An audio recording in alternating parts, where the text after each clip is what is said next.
Tonight, we are going to witness the most anticipated match in the history of professional wrestling for the heavyweight championship of the world. Are you ready?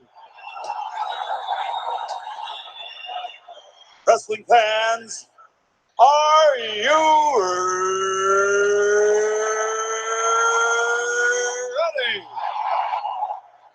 Hello, everybody. Hello Hassan. Hello, Jay. Hello, Shell Rawcliffe. That's a new name, Shell. I haven't seen you on the chat before. I hope you are well, guys. We have a really good show for you today. We've handpicked some really good minds to have this ultimate chat debate. Hello, Lemon Fresh. Good evening. So it's spirituality versus religion versus atheism. So I'm not going to tell you who's going to be on the chat quite yet, because I want them to introduce themselves once they arrive. I can see there's two of them are here already. So as we're waiting for more people to come through, Botrus Nen. Good evening. Did I pronounce that right? So we're waiting for two more gentlemen to come. It is an all-male lineup currently, I'm afraid, but I'm sure that's going to be positive in itself. So let's get more people coming through.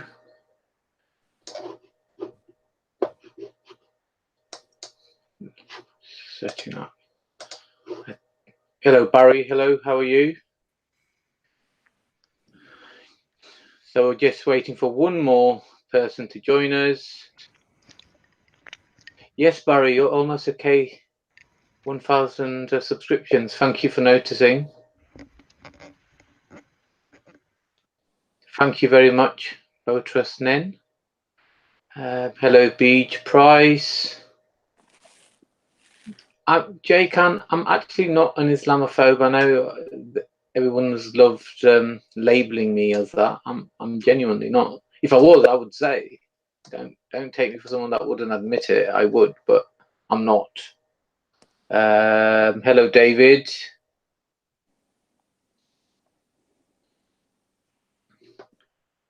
So it is 8 o'clock. Maybe just wait a few more moments for the final member of the panel to join us. Jay Khan is a kufferphobe. I'm not sure what that means. Spell it out for me. Spell it out for me. Lay it in layman's terms for me. Kufferphobe. I'm sure kuffer means non-Muslim believer or something. Am I right? Phobe obviously means a fear, a irrational fear.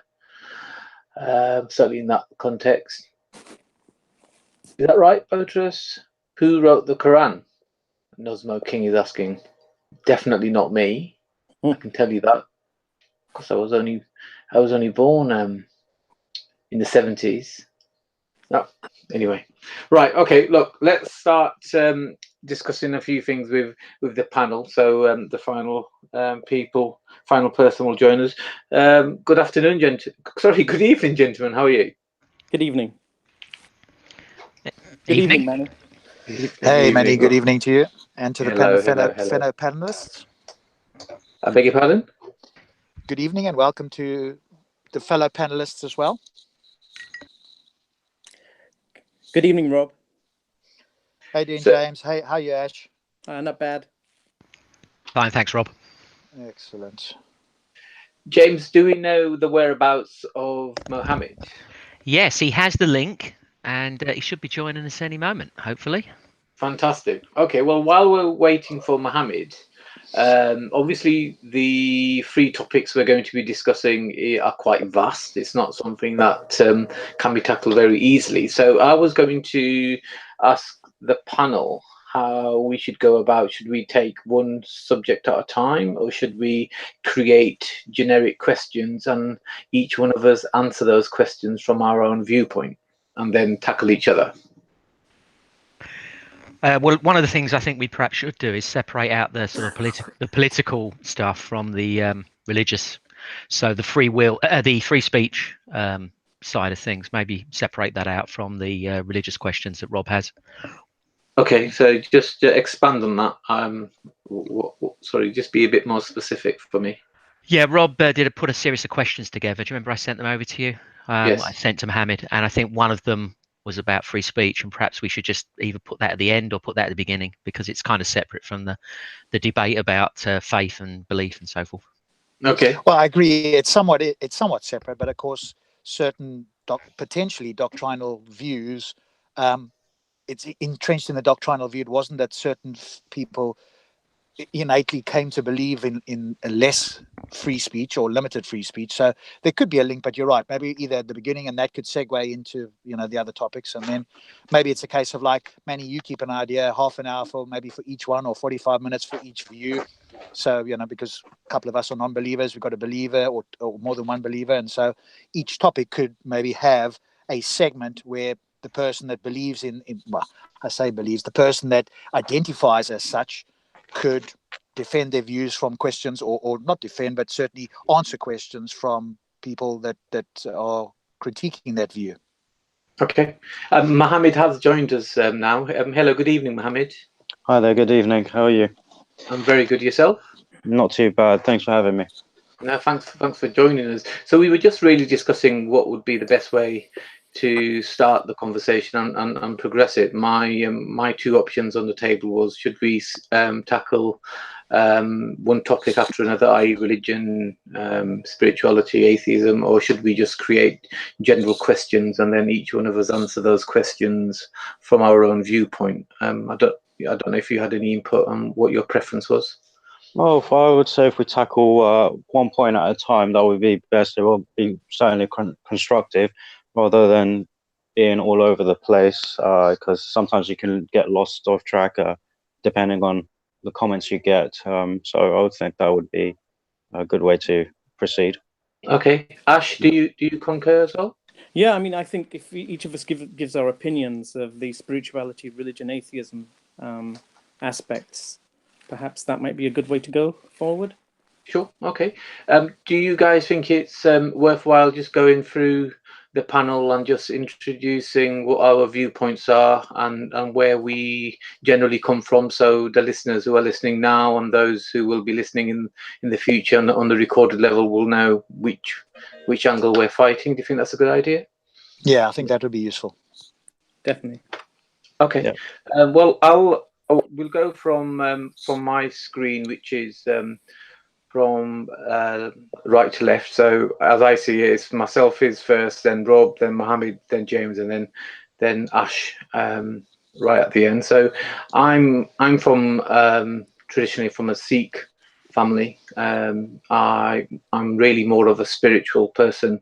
I wouldn't say I follow wholeheartedly Sikhism, but I'm happy to take certain energies from religion, such as the bravery and the defending of the innocents. But I've had a number of what I would call as spiritual experiences, and certainly certain experiences in my life that's left me kind of feeling that there is a spirit side, and I'm happy to share those in, how can I say, not just emotions attached to them, but certainly the stories and what those experiences are. So that's generally where I come from, but I like to think I'm very balanced, and I'm always open to either a religious or an atheist as well as a spiritual viewpoint, so I can be updated as well. Rob? Cool. So good evening, everybody. It's Rob from Speaker's Corner. I identify as an atheist, or potentially a strong atheist, and there's a difference. Generally, there's two versions of an atheist. One is kind of a softer atheist that says I lack a belief in a God, and I don't sort of have a burden of proof. I have been convinced by some smart philosophers and people way smarter than me that that's not as good a position to hold. So I'm what I would consider a stronger atheist, in the sense that I do not believe that a God exists. And depending on the sort of God, I could give some reasons why I don't believe a particular God exists. I also have a YouTube channel, Speaker's Corner UK, and I co-host the Gin and Tonic Show, where we critique Islam in particular every Friday evening. Okay, Mohammed. Oh, hi there, Mohammed. I also go to Speaker's Corner. I'm a Muslim that follows the Quran and the Sunnah. I do not identify myself as a Sunni or a Shia or a Sufi or anything because, in my opinion, or actually the consensus amongst the scholars is that a Muslim is one who is united, is firm on the legislation and the rulings and all the teachings given to us in the Quran and in the tradition of the Prophet sallallahu alaihi wasallam. So, and I don't defend Islam. I explain it because I do not believe that Islam needs defending in any way, shape, or form. Okay, thank you. James, you're next. Hi, my name's James. I visit Speaker's Corner quite regularly. I'm slightly different to Rob. I'm a soft atheist, so I make no truth claims, and I don't deny the existence of God. I just deny the evidence is compelling, and that's really all there is to say on that one. Excellent, thank you. And Ash? Yep, I'm from a Muslim background, and I've been coming to Speaker's Corner for about 3 or 4 months now, and I've witnessed the religious zealotry, the zealousness of people, and I've witnessed obviously the left and right wing paradigms that are going on there, and I think that coming from a Sufi, or I don't like to call it Sufism, I actually call it mysticism, because I think Sufism is just the kind of like Islamic version of mysticism, but mysticism goes way back, time immemorial. So coming from that background, I personally think Sufism or mysticism is the gel or the isthmus that can possibly bind religious ideas or religious dogmas with other ideologies and isms. Okay, thank you very much. I know, Hassan, you have joined us, but if you could hold back for a while until we've gone through what we had planned. So gentlemen, I'm kind of feeling that we should have a look at religion first. I don't know if you guys have any preference in what to ask and which topic to start first. I'm very I'm easy in what we decide. I think it would be a good idea if we started with Rob, and Rob poses one of his questions, and we take it from there. Okay, Rob, over to you. Sure. So I guess for those, presumably our religious friends here is Mohammed and Ash to Yes. whatever degree. Yep. And maybe if I pose a question, the two gentlemen can just give their initial view so I understand where they're coming from. So presumably, or let me ask the question, do each of you believe that the Quran is the direct word of God through Gabriel to Muhammad, and it's the perfect word for word, it's the perfect word of God in that sense? And if so, what would be your strongest reason for believing that? Right, who wants to go first? I'll go first, I guess. I reckon. Yeah, sure.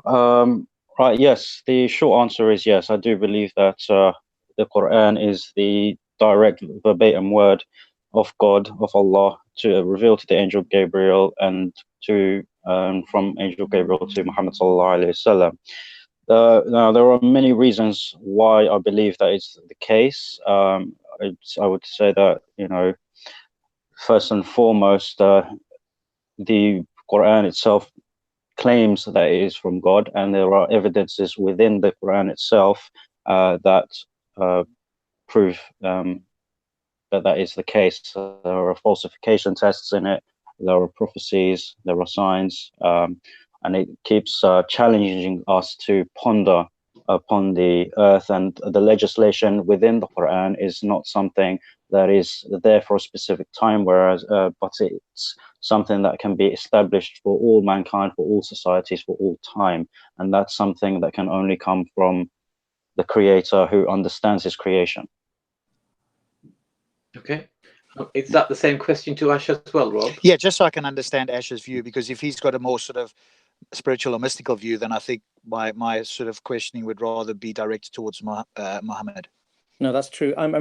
Rob, I come from from an Islamic mystical background, so Sufism being Islamic mysticism, I too have to agree that that yes, the Quran is the word of God and was transmitted to the Prophet Muhammad, peace be upon him. And the other, but I would go further to say that the Quran has been misinterpreted grossly, and actually, from a Sufi perspective, the Quran has many deep levels of meaning, which your average person will not understand. Now, I'm not claiming to know. I'm not making a claim that I know these deeper levels of meaning that are there, but from the Sufi individuals that I have liaised with, and my friends and family members, we've discussed this topic in depth and in detail, and there are deeper meanings. There are metaphors within the Quran. There are meanings that have been misconstrued by people. So, I mean, I can give you a few examples, such as the celestial journey. Are we going to go into details, by the way? Well, not so much at the moment. Okay. Just really to get as an a overview, broader view. As an overview, I think there are a lot of metaphors there. There are hidden meanings, and there are phrases which have been taken out of context, misconstrued, misinterpreted, and that's my view anyway. All right. Well, since you've gone there, that'll sort of lead us into the next question. So maybe I can just ask you on that point, where you say there's hidden meanings and there's metaphors, etc. Is that yourself and your colleagues or fellow Sufis who believe that? And would you accept that somebody like Muhammad and other Muslims would have a different interpretation? Absolutely. And I would go so far as to say that even my interpretation of Sufism or Islamic mysticism is quite radical compared to some of the Sufis that I know. So what I mean by that is there are concepts which I'm going to highlight later, which are quite controversial. Well, I'm sure you and Muhammad could have a conversation, and we can listen into that, because sometimes I find that fascinating when different Muslims have a conversation amongst each other, because I can sort of listen in and as an independent observer, in a sense, go, okay, what makes more sense given what the Quran says. Okay, cool. So from that, then I guess the question that is a fundamental question that I ask all Muslims, and you both have agreed that this is. Or let me ask the question very specifically in the following sense. Sure. Is this a book? And I guess it's a yes or no. I mean, you could expound if you need to, but you both agree that this is a divinely, not just inspired, but a divinely dictated book, in the sense that the exact message and the exact words have been passed down, and that's what we see, at least in a version of the Arabic Quran, and the English translations are accurate enough that anybody that does not understand Arabic can gain a very deep understanding if they follow that. Or does one need to have an understanding of Arabic? Sorry. Yeah, go on. No, sure, go. I think the question was posed to you first anyway, so I'll let you go ahead and then I'll answer. I mean, I personally don't speak Arabic, and I can't read Arabic, so but from a mystical perspective, it's not about the language or about cool. It is about the words, but it's about understanding what the words are trying to convey. Yes. So you from your point of view, as long as the meaning is as accurate as possible, that's okay with you. You don't Correct. Require an understanding of Arabic. Great. Okay, Muhammad, your view on that? Right. Now, the Quran, in the Quran, it actually says, we have sent it down an Arabic Quran so that you may understand. So as with any scripture, to read the scripture in its original language will give you the full depths of the meaning. So knowing the Arabic, knowing the root words of some of the words that will be able to give you a deeper understanding of the Quran and its message. However, in saying that, reading the translation will give you a clear, concise, and message of, like the foundations of Islam. You will be able to extract that from it, the belief in the one God. the fact that Muhammad sallallahu alaihi wasallam is the last messenger, all the 6 pillars of faith, the 5 pillars of Islam, these foundations of Islam, it's very easy to extrapolate that from the Quran in the translations. However, understanding the Quran in its original language in Arabic will give you a broader sense of what God wants from you. You'll understand the lessons, the various lessons within it. You'll understand the ambiguous verses within it as well. So you'll be able to put a lot of the verses into context if you know their language. Okay, cool. So let me have a brief conversation. James obviously is welcome to hop in here. Ash, I think at this moment in time, you've kind of gone a different route. So my sort of line of question would be more towards Muhammad in this case, because yours is more, it's an interpretation, it's metaphorical, etc., and you don't need to you don't need to understand Arabic. So Sure. Muhammad, yeah, one of my main critiques from a general point of view, putting aside all the specifics within the Quran itself, sure. I asked myself, what would I expect from a God if the claim is, this is an all-knowing, all-powerful God, if the claim is that God has sent a message for all people, for all time, in a clear, concise, and complete manner. And so I go, okay, what would I expect? And when I look at the Quran, it's exactly the opposite of what I would expect. It is exactly the book I would expect if it was written and compiled over many, many years by, for want of a better word, ignorant people who didn't know much about the world as anything like what we understand about the world today. It was ambiguous. It repeated itself. It had certain verses that can easily be interpreted as pretty hateful for those who are non-believers, etc. So it's exactly the sort of thing. If that were the claim, I would say yes, it's spot on. But where I think it's exactly the opposite is where this is a clear, concise message. And you mentioned that you can get some sort of deeper meaning, and I think you would agree that there's a very, very vanishingly small amount of people that can read ancient Arabic as it was written in the Quran. So again, this seems to me, if it's going to be a clear, concise message, this seems to me to be against this particular argument. So maybe you can comment on that. Yeah, sure. I mean, there's a lot to cover from that comment you just brought forward. Right. To begin with, the Quran makes it very clear that this is a book with a clear message. Now, what we have to understand is, what does it mean by this is a book with a clear message, even though it has ambiguous verses? So when we talk about the clear message, we're talking about the foundations of Islam.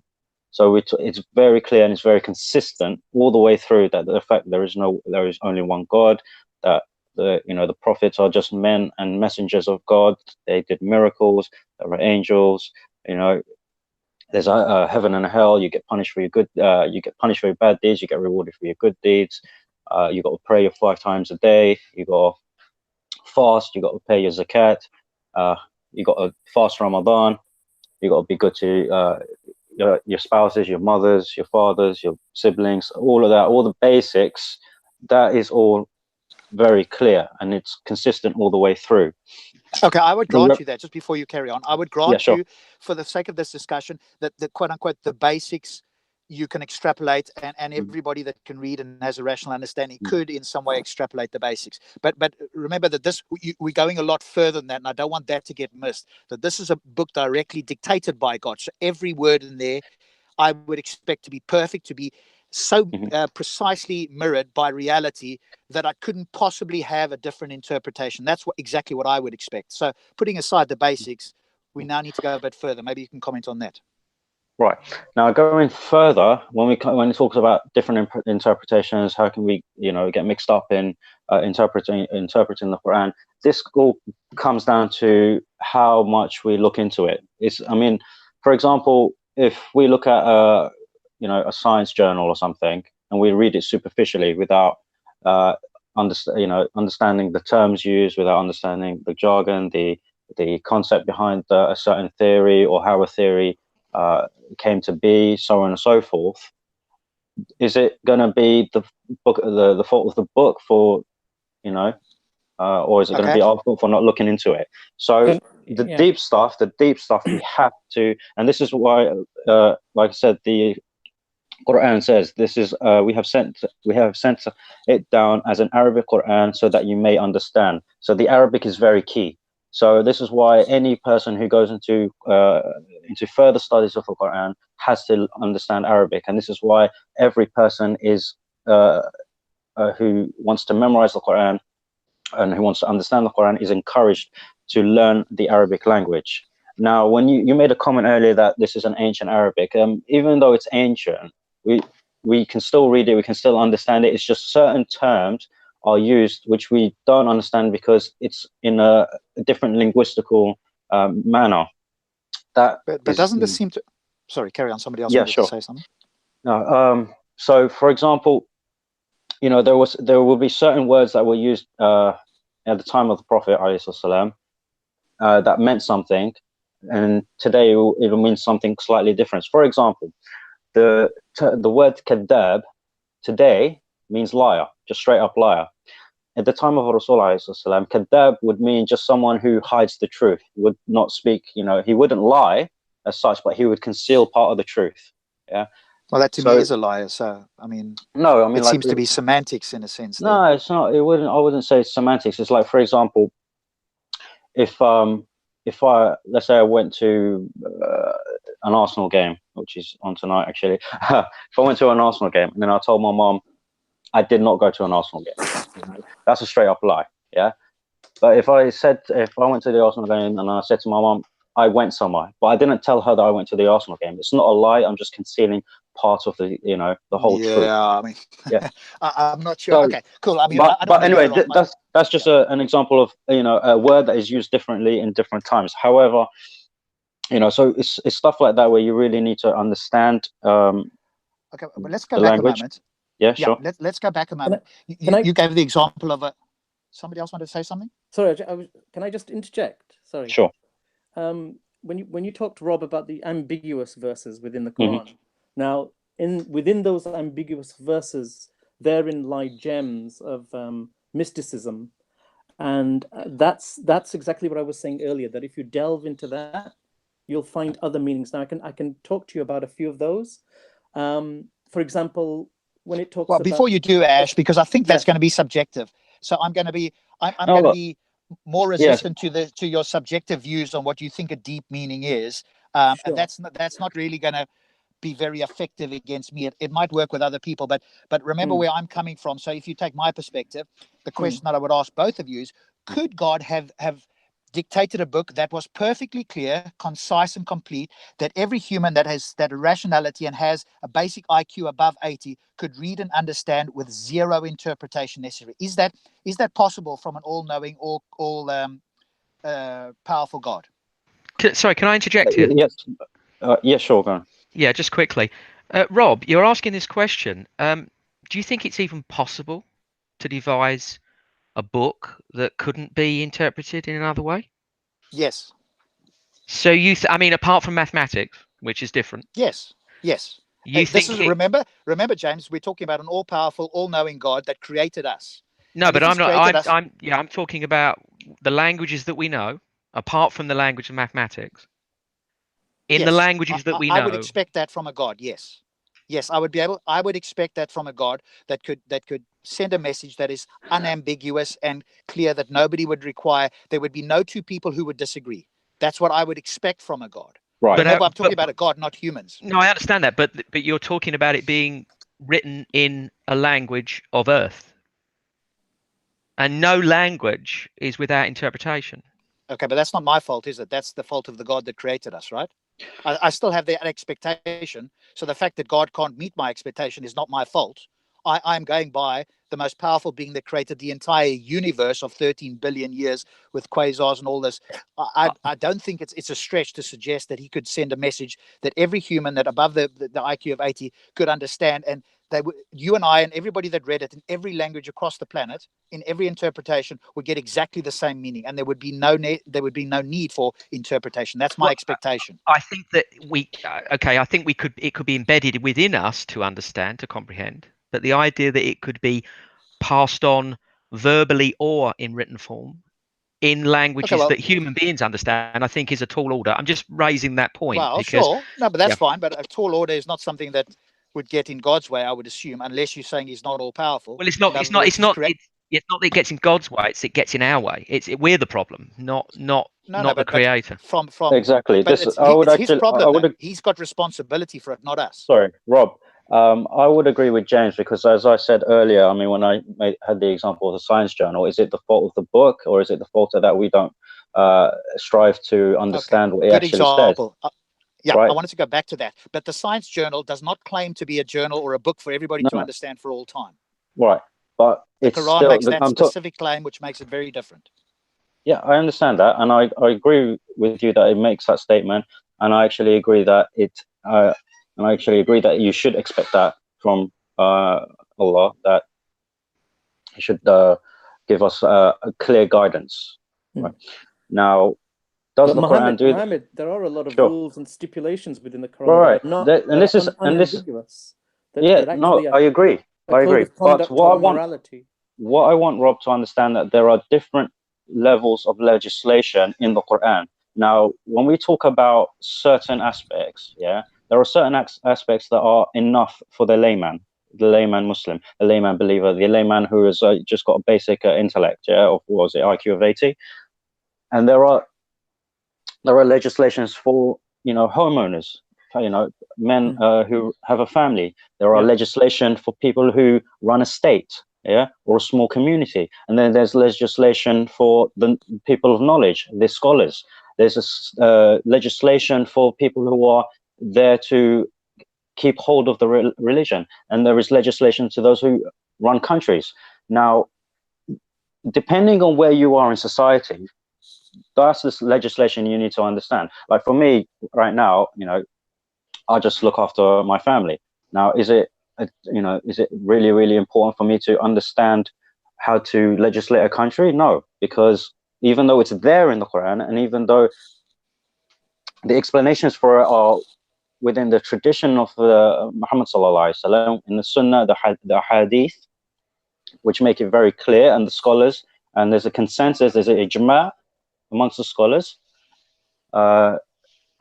upon certain situations, and that's where we can strive. So that it's actually quite impossible to interpret the verses of the Quran or the Hadith if you do the studies.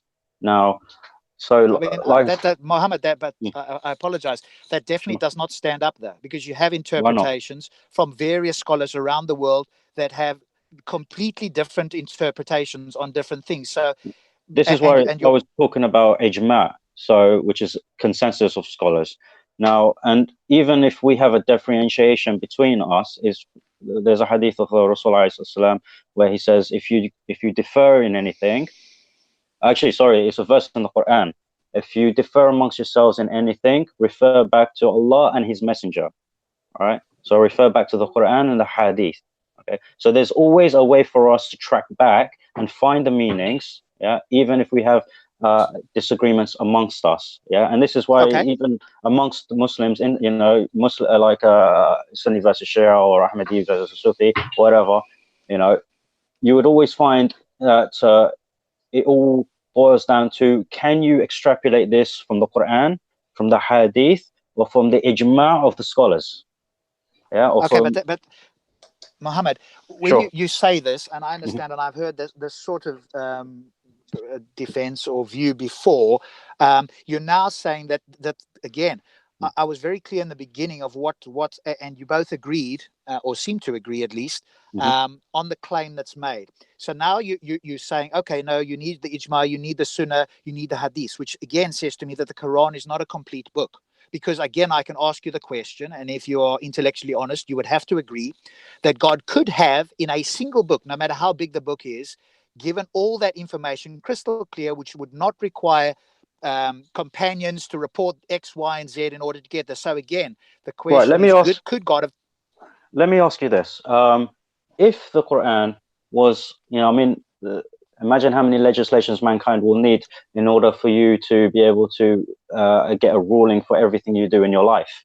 Yeah, because this is what God will try and give you, will definitely give you the best possible way to live your life in every aspect of your life.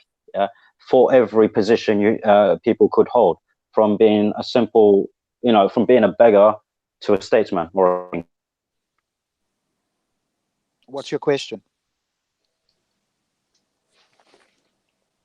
You still there, Mohammed? Might be a Wi-Fi issue. Let's just wait for a second. Mohammed, are you back?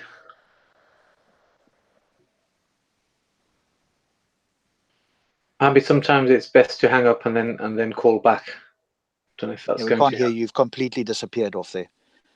I'm hesitant to go down this route with Ash because it'll be even more at this particular question. I'm hesitant to go this route with Ash because it'll be kind of even more subjective, high level stuff, which I don't think is anywhere near a satisfactory answer given the clarity of the question that I asked. Because I would not expect, and if we went with Muhammad's view, which is, hey, there's always a way to get back to an answer. If in fact that was the case, then we would have one answer for every single thing across the board. And what do we see? The exact opposite of that.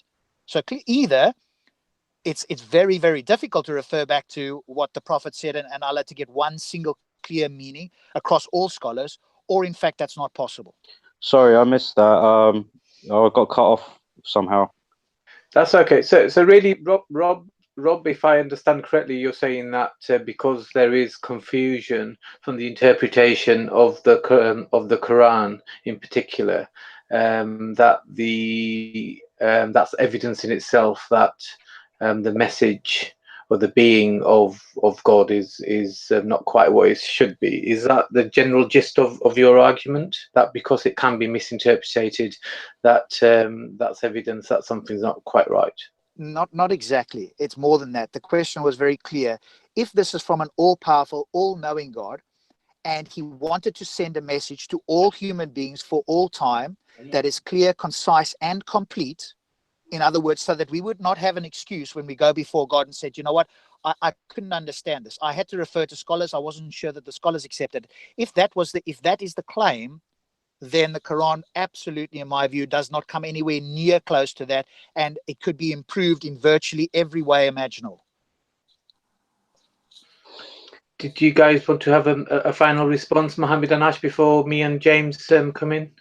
Yeah, Well, sure. that's where I was saying there's the deeper layers of meaning, Manny, to the spiritual text. In terms of, if you look at the celestial journey, the seven heavens. Now, there's a deeper spiritual meaning to that. We're talking about the seven chakras of the body. We're talking about achieving enlightenment and gradually, moving up the chakra levels to the pineal gland, or the seventh chakra, and then beyond. So when Prophet Muhammad reaches the lottery of the uppermost limit, I think it's called the Sidratul Muntaha in Arabic, that basically is that final level, that spiritual level where you have reached close association with the divine essence. This is quite profound. What it's talking about is our own innermost journey, Manny. This is our innermost spiritual journey. And this is often neglected. You won't hear about this in the park. You won't hear about this from imams or scholars. This is something. Why is that? Right. Because people, a lot of people, it's as you said, you yourself have had previous spiritual experiences, awakenings, correct, in your Yes. life. And Yes. I think similar to myself, I throughout my life have had some experiences, some events that have caused me to think introspectively, and then to come to these conclusions through literature, reading,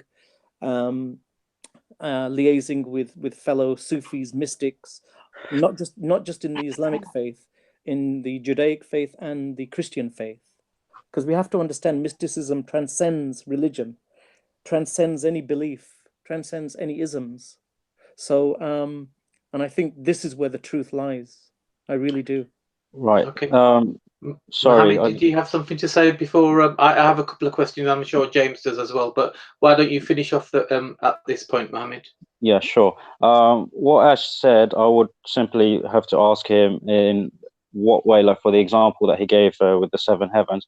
Yeah. How do you come to that interpretation of of those verses that it relates to the chakras, and that Sidrat Muntaha is actually something spiritual rather than the tree that Muhammad sallallahu alaihi wasallam reached when he went up to Isra, which is clearly stipulated within the tafsir and the hadith. Oh no, it absolutely is, and I'm not denying that the actual physical journey took place either.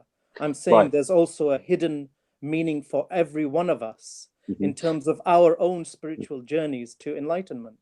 But also within the tafsir, if you look at any of the tafsir, and the biggest tafsir we have is from Imam Qurtubi.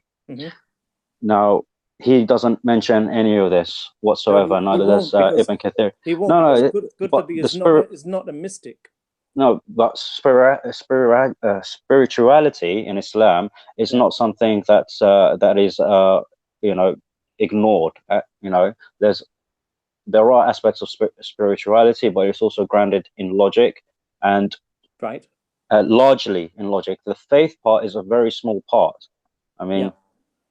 Okay, so when you talk about logic, okay, hang on, but we're talking about, so mysticism, Sufism is basically an extension of in my point of view, the extension of the Aristotelian view of the universal and the forms. So basically, there's basically the forms and the universal are indistinct. Okay, so mysticism there is a philosophical aspect to mysticism, but there's also a deeply spiritual aspect to mysticism. And let me ask you this. Do you believe that Muhammad sallallahu alaihi wasallam has completed his mission in terms of giving us everything that we need to do to practice our faith? Absolutely, because he was a highly supreme spiritual being. Right. So when he explained the verses of the Quran, which then went forward and eventually reached to Ibn Kathir and Qurtubi, which have all come from the companions. Why has none of what you said ever reached the companions or Qurtubi or Ibn Kathir? When you say the companions, are you talking about the immediate companions of the Prophet? Immediate companions, the Tabi'een. Yes. Well, it has, because Imam Ali, he was also very highly spiritual, and but even in his teachings, it doesn't mention that anything about the chakras or the Sidrat al-Muntaha being connected to the seven heavens in the way you interpreted it. In fact, the only time in a broad sense, he states, seek Allah from within you. Allah lies within. If you read some of the sayings of Imam Ali, he says, look within and you shall find God or Allah. So basically, the divine essence is within us all. No, this is where you kind of taken the language, because you don't understand the Arabic. I'm not having a dig at you or anything, but this is why the Arabic is so important. I know, but that's why I'm telling you, I'm coming at this from a mystical I understand, but obviously because I go by the writings of Ibn Arabi. Have you heard of Ibn Arabi? Yeah, I've heard of him. Okay, what do you think of Ibn Arabi's writings? I disagree with some aspect of his writings, but I largely follow Ibn Uthaymeen and the likes of him. Imam Hassan. Okay, so these are different schools of thought. Mine being more of a mystical, spiritual inclination. Right. And if you read some of Ibn Arabi's writings, he talks about the immutable essences of people, how we are inextricably linked to the divine essence. And I mean, I can go on and on, but I don't want to cause controversy here too much. No, of course not. I mean, this is the subject that we're talking about is very, very deep, and I don't think we'll be able to cover, even a 1% of it, because it is such a large subject to cover. But I can give you a little example now. Ibn Arabi talks about, if you can imagine white light going through a prism and being refracted into its respective colors, the spectrum, right? Imagine each of the colors of the spectrum being one of the forms of creation. Okay, now Right. they constitute the white light. Okay, so what I'm trying to say here is that everything, creation, is basically the white light. So the white light being the divine essence, and the colors of the spectrum being the immanent. So the transcendental is exactly the same as the immanent. It's just manifested in a certain way. That's Well, interestingly enough, I would actually agree with that point, because I think it's impossible to be any other way. But that's a Yes. separate topic. But I think you guys will disagree, and I think, Ash, it's quite difficult to chat to you in this sense, because you will have a spiritual / mystical view where you will have a subjective opinion, and actually, if I were looking at this, I'd probably side with Muhammad more, because he will have a more grounded foundation than you will. You will have to do a lot more work to get to your view. So you have to take a subjective view. You have to take a few people that have been in history that you seem to have liked, where Muhammad's view would be what Muhammad and the prophets and the companions and the tafsirs say. And I think that's what most Muslims follow. So while actually you've got a few points that I agree with, I think your view is obviously very sort of on the outside, and it's going to be, you're going to have to go through a lot of contortions, it seems to me, to try and justify, even to fellow Muslims, never mind me. Exactly. But Rob, if there's an uncaused cause do you agree there's an uncaused cause to the universe? If there's an uncaused cause to the universe, that means everything must have been derived from that uncaused cause. Well, we don't know at this stage, and we can talk about that later. And there's a wonderful video online where my buddy Phil, who's much more knowledgeable, will talk about this, and we just don't know. So at this stage, that's I'm agnostic about that. Yeah, there's no cosmological argument for either way at the moment. James, do you have any more? Do you have questions for either Ash or Mohammed? I have a couple, but I'm happy to wait and go after you. Yes, the question I have really for both of them is it possible to reconcile the other's faith with your own? So is it possible, for Mohammed first, say, is it possible for you to reconcile Ash's spiritualism with the teachings that you hold dear in the Quran?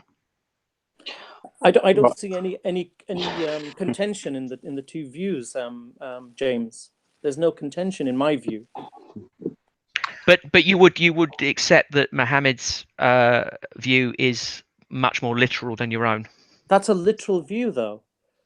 That's for, you have to have rules and stipulations for the general public. You have to have moral codes of conduct for people to conduct their lives via a certain ethical code. So yes, I mean, but that's a literal view. And as I said, there's deeper levels of meaning to the Quran and deeper levels of meaning to other spiritual scriptures. Like when Christ says, "I and my Father are one," he's stating that he is not different to the divine essence. And I agree with that statement.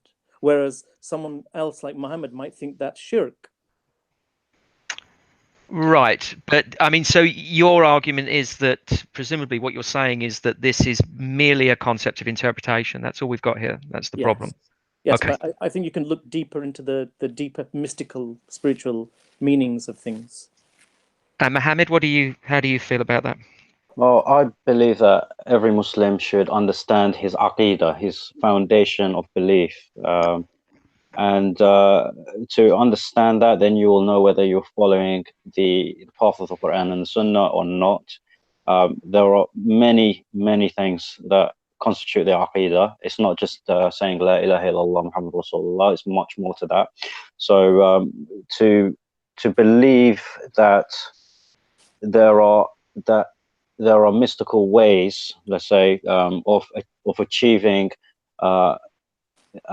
getting closer to Allah, other than what Muhammad sallallahu alaihi wasallam taught, is basically saying that Muhammad sallallahu alaihi wasallam did not teach us all the avenues to get to to worship Allah correctly, and that in itself. Yeah. Sorry, I was going to say, Mohammed, do you find in any way Ash's position sort of heretical in any way? Yes, I do. Yeah. Okay. I thought as much. Yeah. And this is exactly what they thought of Ibn Arabi. This is exactly what they thought of Mansur al-Hallaj when he was crucified. This is exactly what they thought of other mystics. But I can even name Socrates. He was given hemlock, right? Indeed. He was opposing the Tax. the religious zealots of his time. Yeah, but Ash, I mean, like I said earlier, the spirituality part is not something that Islam ignores. It's not something that's frowned upon. I mean, Muhammad sallallahu alaihi wasallam had said many things that are purely spiritual, and that are laughed at by many people today who think spirituality is nonsense, and because we can't prove it, it's just mumbo jumbo, But yet he still said it, and we still follow it because he said it.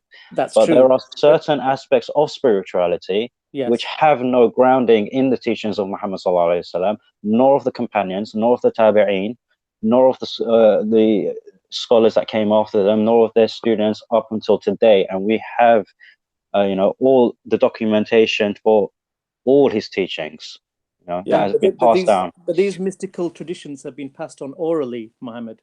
Now, these have not been written anywhere. No, it's actually if we look at the history of Islam, it was very important for things to be documented. Yeah, but I mean, the Quran, even though it was primarily an oral tradition, it was still written down. Yeah, but Muhammad, this is secret knowledge. This is not this would be deemed as heretical. That's why it wasn't written down, and that's exactly my point. That there's deeper meanings that cannot be disclosed to the average Joe public. You mean on an esoteric level, Ash? Exactly, on an esoteric level. Otherwise, people just don't understand. They take it wrongly, and they persecute. No, but there are several teachings within Islam that people take wrongly today as well. But why do we not have a problem? Why do we still stand by it? It's because we can trace back these teachings, these understandings, the correct interpretation of it, because we know where it came from. We know who wrote it down. We know who documented it. We know who passed it on. So that's what I'm saying. So no, I'm not. Right, but I'm saying there are certain things. There are certain things. So even the things that are, like you're saying, that there are certain aspects of Islam that weren't passed down to the general public because it would have been deemed heretical. Yes. Yeah. But absolutely. If it was indeed the teaching of Muhammad sallallahu alaihi wasallam, why would it be deemed heretical? Why would it not be passed down? There are many things that have been passed down, which in today's, but this is construct. But it was passed down through the various Sufi tariqas. Now, you know what tariqas are? The silsila, or the chains of transmission, or lines of transmission, which date back to the Prophet himself. I would like an example. They have names of, well, there's Hassan al-Basri. There's then after him, Hassan al-Basri did not. He was a Sufi. Did you know that? He was. But he didn't. All right. There's a difference between holding a name, or a certain term, but practicing something. Yeah. Was he upon the Quran and the Sunnah? Yes, he was. Right. So. But he was also a mystic, a deep mystic. Anyway, but this is besides the point. The point is, anyway, that's going on. There's chains of transmission which date back all the way back to the Prophet himself. But I'm talking about what I'm talking about by extension is mysticism within other faiths. Like within Christianity, you have Meister Eckhart, right? Right, but I'm not here. But I'm not here to. I mean, I can speak about Christianity, but that's not what I'm here to speak about today. So, I mean, I'm here to propagate Islam and to let people understand that Islam is indeed the religion of Allah, the religion of all the prophets that came before him, and that's my. Okay. Well, on that note, I put to Ash and Muhammad that what if partly Islam and other religions was based on mere astrology or astronomy? Would that increase your faith, or would it decrease your faith? Sorry, say that again. What do you mean, Manny? What if we could discuss and bring forward evidence that religions, including Islam, was partly or wholly based on astrology? When I say astrology, I'm including astronomy in that. So how, as a couple of gentlemen from the Muslim faith, how would that make you feel? Would that bond you with your faith even more, or would it be something that that's not quite right? I would say there is an element of astrology and astronomy within Islam anyway. So I'm not denying that. Muhammad? I'm not quite sure where you're coming from, to be honest. I mean, are you saying that Islam could have a root in from astrology, or is it that there are astrological teachings within Islam? I'm not quite sure. Okay, well, let me clarify. I was Yeah. purposely trying to be a little bit unclear. I know that's a little bit cheeky of me. So when I did research with from the likes of Jordan Maxwell and Zachariah Sitchin, who was an ancient historian, he's passed away now, and he found that from the ancient Arabic world in the Middle East, there was a lot of historical records where the local people were praying to the moon coming from behind the mountains. And when we look at how Muhammad went to see had a visit or went to see Archangel Gabriel, who the occultists call the archangel of the moon, and she offered him a number of options what he wanted to drink, and he chose milk, which is again occultists call moon juice. And of course, we know that he supposedly took whatever process he did and cut the moon in half, and still to this day we have Muslim communities breaking their fast during their holy month when the moon comes up. So even the religious symbol or the religious logo is obviously half a moon and a star, again another astrological symbol. So I'm kind of going back a few years now. No, that's fine. I mean, I'm a Muslim that always goes back to the Quran, to Muhammad sallallahu alaihi wasallam and Allah. So I would always go back and see what has he done. What does the Quran say? I would never look at what the 21st century scholars say unless it's relevant to this. But our foundation, because this now goes back to the roots of Islam. Where does Islam come from? Does it come from a pagan ideology? Does it come from worshipping the stars? So the reason why that was relevant to you, Mohammed, was at the beginning. You said there's prophecies in Quran, and as we know, some of the greatest prophecies, actually maybe I shouldn't say the greatest, but some of the most famous prophecies were carried out by Nostradamus, who himself was an astrologist and went all the way to India to learn the Vedic art of predicting events. I mean, yes, we can argue whether they were accurate or so on and so forth. So when we say there's prophecies in religion, and let's face it, there's prophecies claimed by every religion. It could be another answer that partly these religions are or entirely based on astrology or astronomy. There's great truth in astrology. There's the positions of the planets, alignments. These all have influence on individuals, humans, and creation itself. So I greatly believe that. But going back to your point about the crescent and the star, I don't think that's an Islamic symbol. That's a pagan symbol. Now that is a representation of Semiramis, and I believe the star being Horus. Well, it could be Horus, the Egyptian symbol, but previous to that was the Babylonian Semiramis. So this kind of these pagan mother goddess type symbolism is pagan symbolism, and I don't think that has anything to do with the belief, really.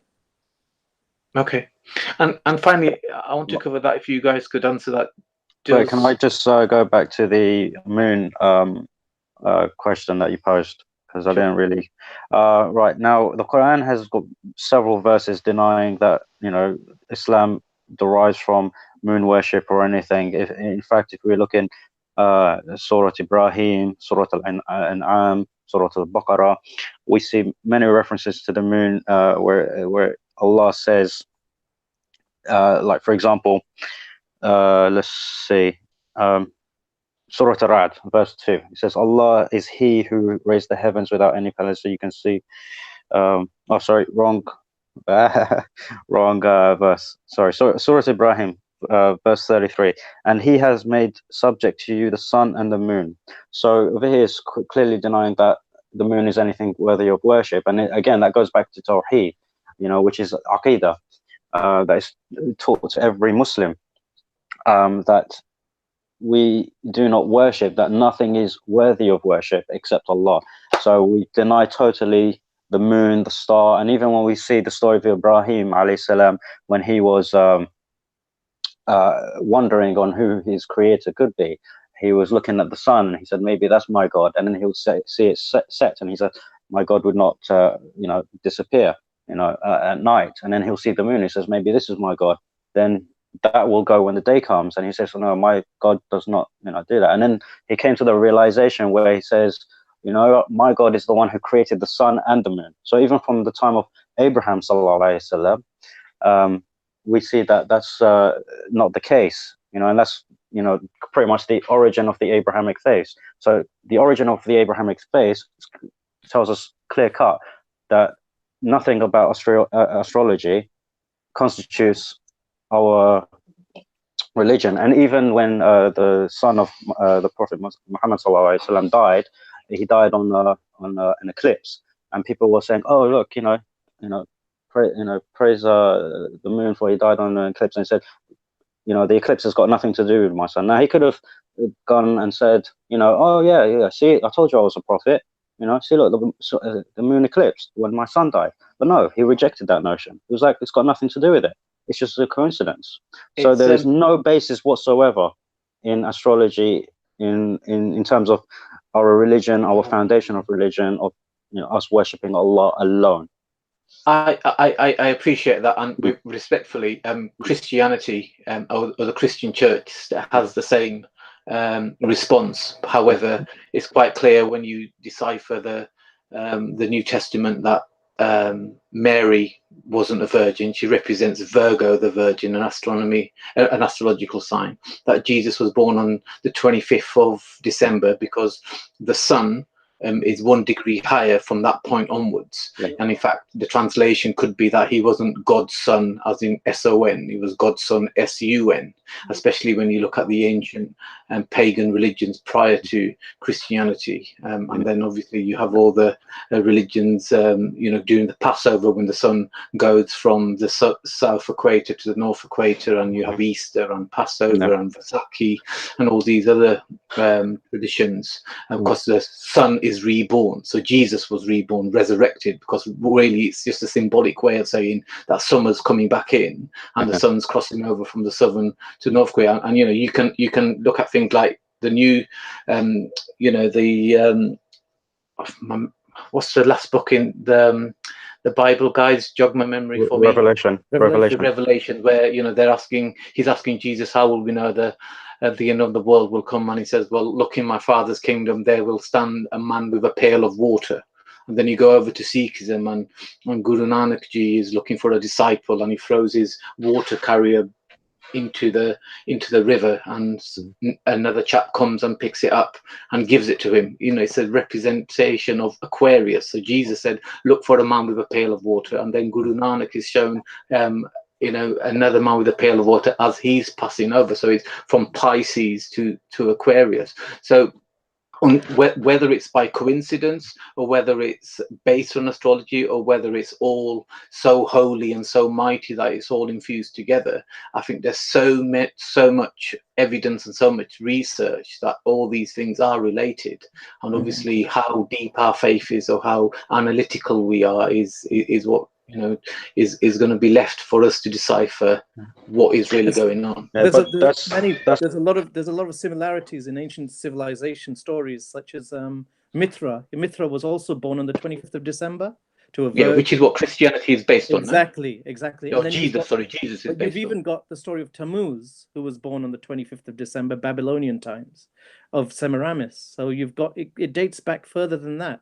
So I think it's all a common theme that's running through civilizations.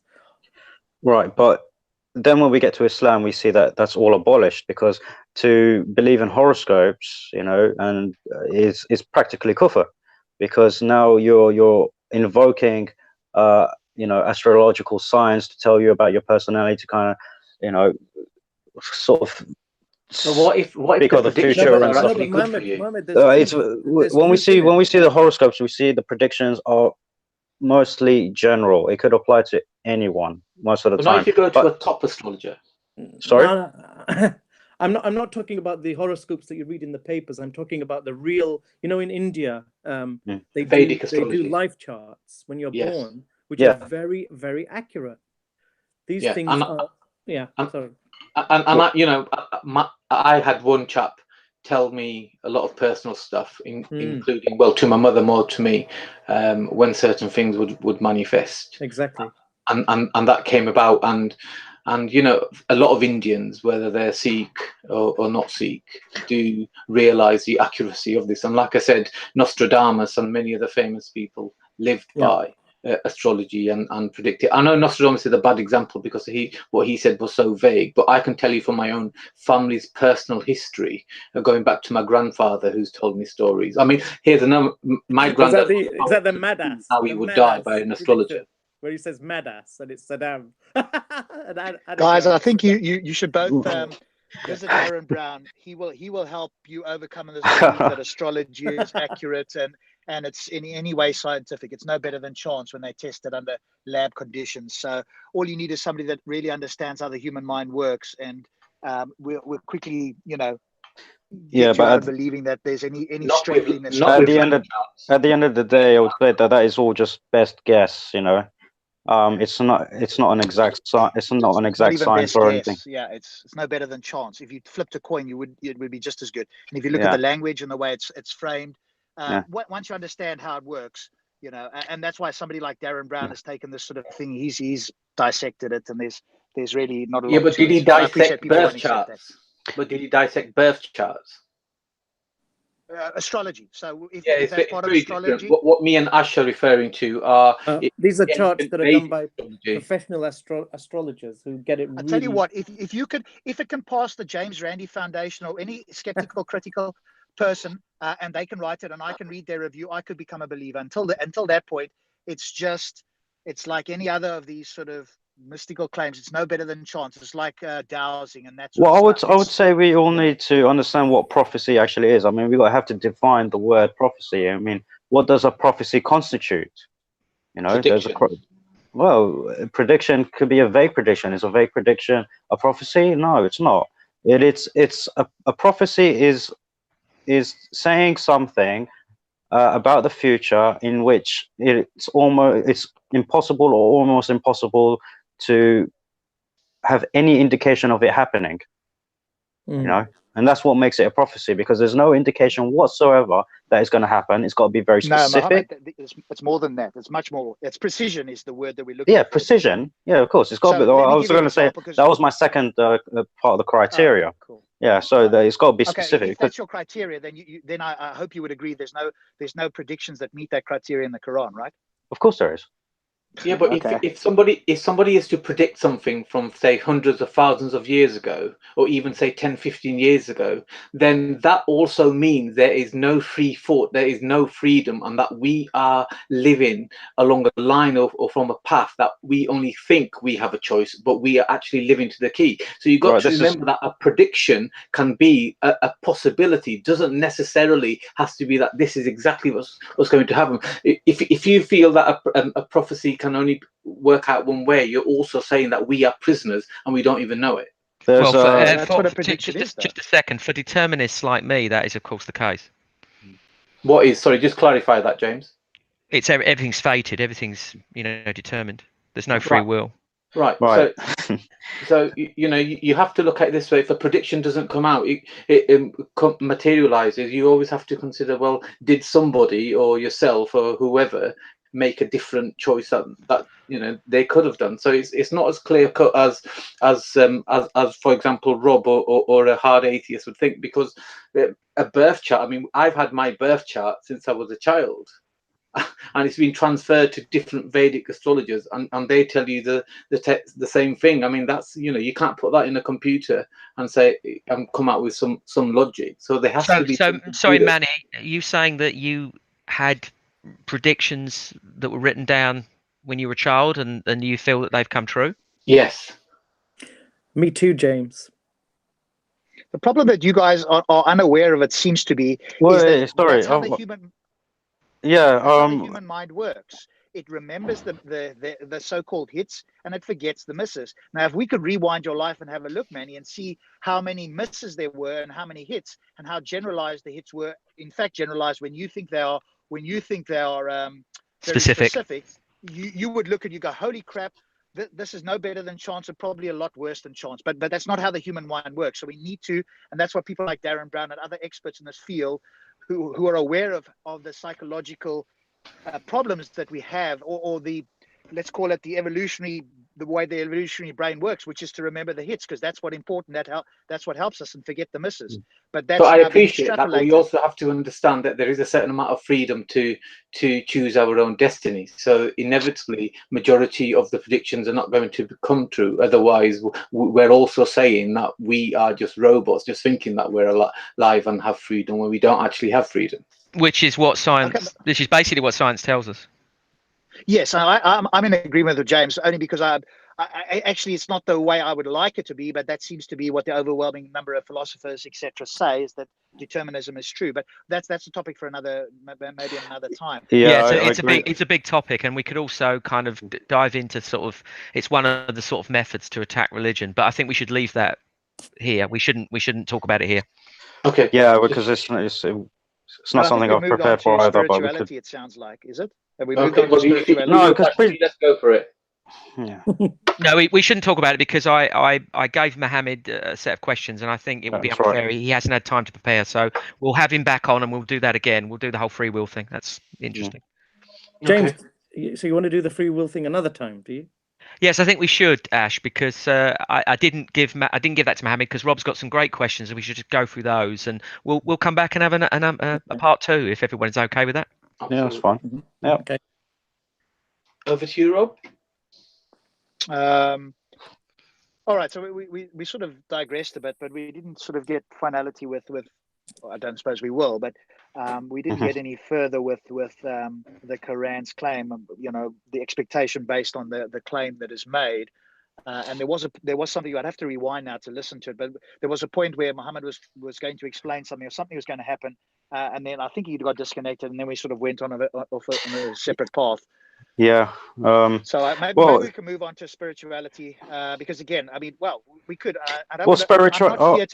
I'm not here to ask Muhammad questions that he's not prepared for. That's not my purpose. No, of course not. Because it's trivially easy to make somebody look foolish, and I think that's intellectually dishonest. And I know that there are certain people that do that, and I call that out. So I would not ever want to do that to you. But you did mention one thing that, and again, we don't have to go into specifics, but you said that predictions. What's the word that you prophecy? Use? Prophecy. Sorry. You said one of those things is precision, and yes. Maybe for another show you can come back and convince us of what and I just use your best one, because again, there's so many that are claimed, but come back and give us your best prophecy from the Quran, and we'll measure up. Because you said precision, and I bet that between the two of us, we'll measure this up, and what you consider precision, I consider very general, and we'll see whether that's the case. Or in fact, I could invite you onto my show, and we could do that at some point. Mohammed, sorry, could I just interject? Mohammed, do you feel that you have something you could give us right now? Not from the Quran, because the Quran, I mean, there's a very famous one from Surah Al-Rum, ayahs 2-4, about the defeat of the Byzantines, but that requires history, and I haven't prepared with the history of that to prove that it was a prediction that could not have been made, because there was no any indication that he could have guessed that right without some divine intervention. So in terms of the prophecies, I think we'll leave that for another time, because I've also got prophecies from the hadith as well, which are irrefutable. And so perhaps this sounds really good. So perhaps you could compare, say, you could gather a few and then come back and we can discuss a whole bunch of those things. Yeah, that's right. Yeah, and I'd love to bring on my colleague, because he's obviously studied a lot of these claims even more deeply than I have, or much more deeply, should I say, not just even more, much more deeply. And I've heard Muhammad Hijab and many others make that sort of claim, and maybe you've got a lot more information, but they were utterly unconvincing, to the point that I was face palming that a human being could even believe that these were precise prophecies. So maybe there's something that Hijab and many of these other Muslims are unaware of that you can bring that would, you know, Mohammed, you would have to give us the heads up on those. I mean, you'd have to give us a week or so that we could research the history on those Of ourselves. course, Yeah. no, of course. I mean, I usually like to give people, 2 weeks, because these subjects are extremely vast. I mean, I have for each topic of Islam, I have many volumes of books to go through, to pick out the Is sources. that necessary though, Mohammed, for a prediction, for a prophecy? I mean, because again, here's what.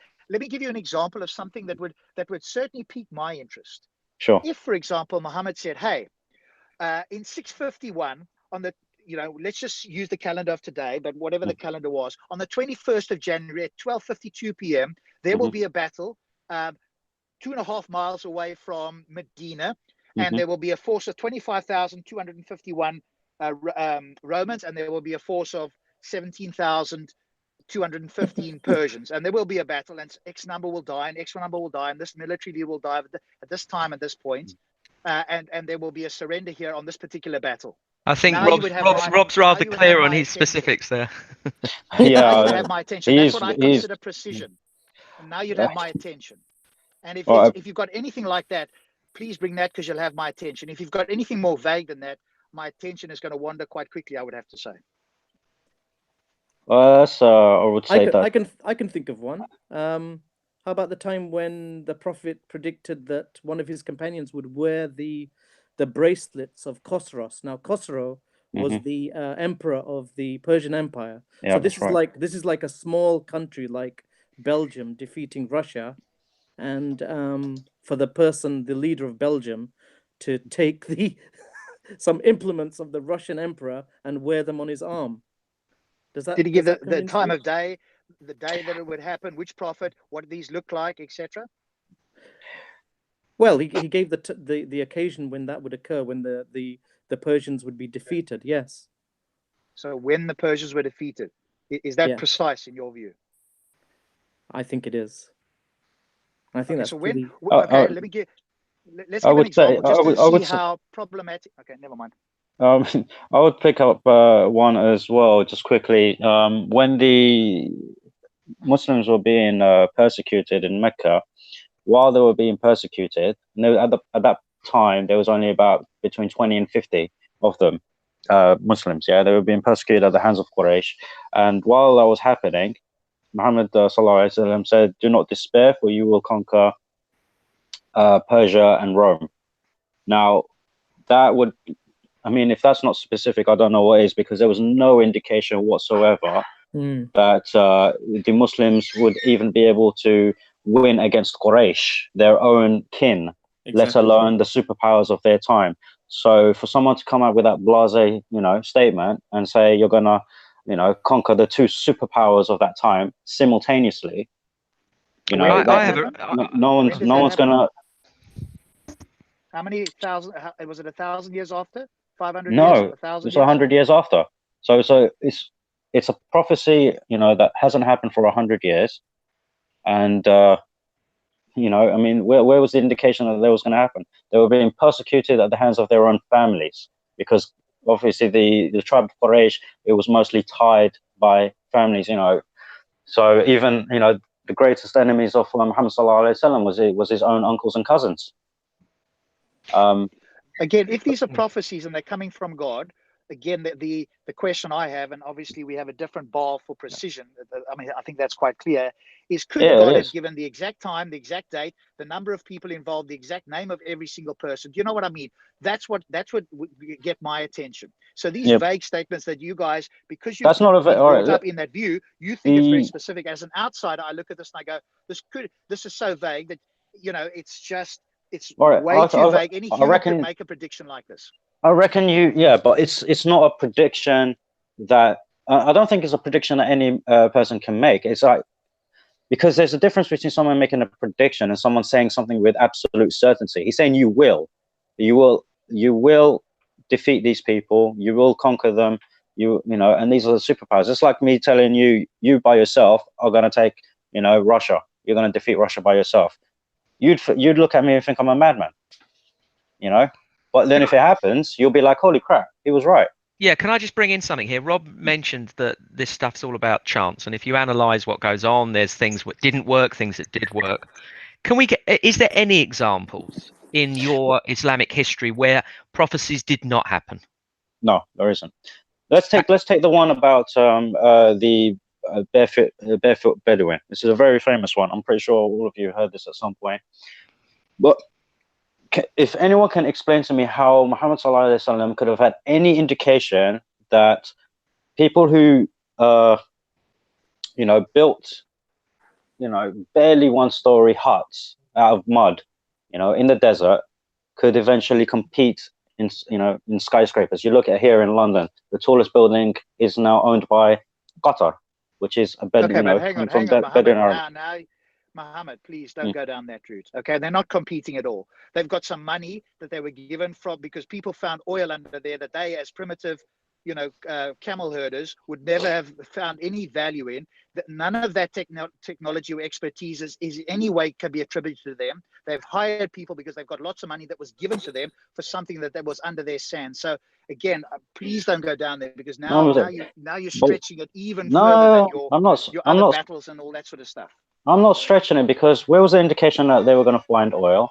Where was the indication that they were going to have any technological expertise to do this? Where was the indication that they were going to be able to find? Point. That's what I'm saying. They don't. So there was no indication whatsoever at his time, that the Arabs were ever going to be able to build skyscrapers, and but like they're I said, not, Mohammed. That's the point. They're not building it. They're getting other people to build it for them because they're not able to do it themselves. Oh, come on! You know what we mean. The biggest buildings was built by Western experts, not by any Arabs or funded by who? Muslims. Funded by who? If Muslims were left on their own, they would still be riding camels in the desert, and everybody else would have gone on without them. So to try and compare this, that's not true, Mohammed, because you can't go there, my friend. I'm very sorry. That's not true, because if we say that the Arabs never had the expertise to do anything, I didn't say anything. Right? I Okay. didn't say anything, please. Right. Sorry. I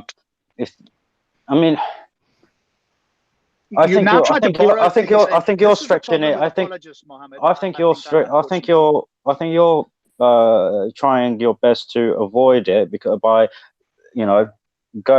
finding a loophole to reject it by saying, they didn't actually build it with their own hands, they paid other people to do it. They're still getting people, whether they're getting people to do it or whether they're building it themselves, they're the ones that are now constructing tall buildings. Now when we talk about what do you call it, building any other buildings, when we talk about buildings that are built by the Chinese in London, do we say that the British built it? No, we say the Chinese built it. We don't attribute it to the British workers. We attribute it to the people who bought the land, who funded it, who's responsible for getting this building built. The guys up top. So why is it now when we come to the Arabs, and this prophecy, we suddenly say no, it's all down to the workers. The people who fund it are not the people who built it. I think this is very clear to anybody who No. I understand where you're coming from. I understand where you're coming from. You are trying to marry the two so that you can post hoc reasoning backwards to claim that this verse is what we see today. No, it's not a verse. It's not a verse. It's a prediction, it's a hadith. prophecy, whatever you want to call it. Doesn't matter. You are trying to post hoc, and this is what happens. You post hoc reason backwards, as I've heard this view before, to try and make it okay. This is how we can make this fit this verse. No, we don't try and do that, because there are many things that could have happened. Sorry, can we just go back slightly then? I mean, exactly what did it say? Because I'm not with Rob on this at the moment, and I agree with you broadly that if it's saying you built something and you paid for it, it's the same thing to me. So exactly. Can you say what the verse is again, or what the prophecy is again? Right. So the prophecy is there will be a time where the barefoot Bedouin will compete in tall buildings. Okay. And this is one of the signs of the hour. Okay. So and Rob, it says compete. What's your objection there? The fact that they're not competing at all. They are giving people money because they cannot compete. When we say compete, that does not mean, if we're going to be skeptical and critical, that I pay somebody else who's an expert to compete. No, but I'm not competing. But Rob, that's the modern world, isn't it? We compete in the free market. Exactly. James, if we went to go and play World Championship chess, and I said I'm going to compete in chess but I pay you to compete on my behalf. Am I competing in the game of chess? Not in chess, you wouldn't be, but There we in go. the same markets thing. in which these things are built, I would say yes. Manny, you're a trader. I Well, think you're skeptical. And I work in the You're construction making very industry. skeptical now. Well, No, look, but Rob, I'm skeptical of prophecies, but I just feel that it's okay. You were very severe in your specificity, and you were saying, Should I oh, not be, though? Am I not entitled to be, James? Because this is, of again, is course the you are. all-powerful, No, all-knowing creator of the universe. And it seems like you want to drop your skepticism on some of these and split the difference, where I'm going, no, if this came from God, then I'm going to hold God to the highest standard. And if people are going to drop their standards compared to mine, they're entitled to. But then obviously I'm not going to be convinced by it. And I think anybody else who's looking at this critically shouldn't be convinced either. So I'm surprised that you kind of no, going, well, I am with kind of, you. it's I know, but okay. but Rob, I'm with you, and that's how I look at it. But other people are going to look at it differently, and they're not going to. It doesn't say that it's going to be the same kind of checking mechanisms that science would apply. It doesn't say that in these books. It But doesn't say. then it's a bad prophecy, isn't it, James? It's a very bad prophecy because it's either vague and it's not specific. Yeah, but Yeah, it's but- bad Which is because obviously you evil. want us. You are demanding a particular form of Ro- prophecy definition, and it doesn't do that. I All right, think is, so. James. the Okay, thing is, Also, James, hang on. how far can you go with the specificity? Then All what, right, what I'll do you give you an do? You example. count the I'll give you number an of example then. bricks? Somebody's asking that. I'll give you the example. If Muhammad, or if the Quran had said, in 1495 years after Muhammad's death, you will have the funds to be able to compete and allow other countries to build tall buildings because you will not be able to do it yourself. You will be able to fund them and you will be able to fund them from black liquid that is underneath the desert that you have no use for, that other competing nations will pay you for, and you will then be able to compete to create tall buildings. Is that more specific and more accurate than the verse, or not? Okay, I want to jump in here. When Muhammad receives this message from, through the angel Gabriel, are we to assume that this was given verbally, or was this just knowledge that was placed into his brain?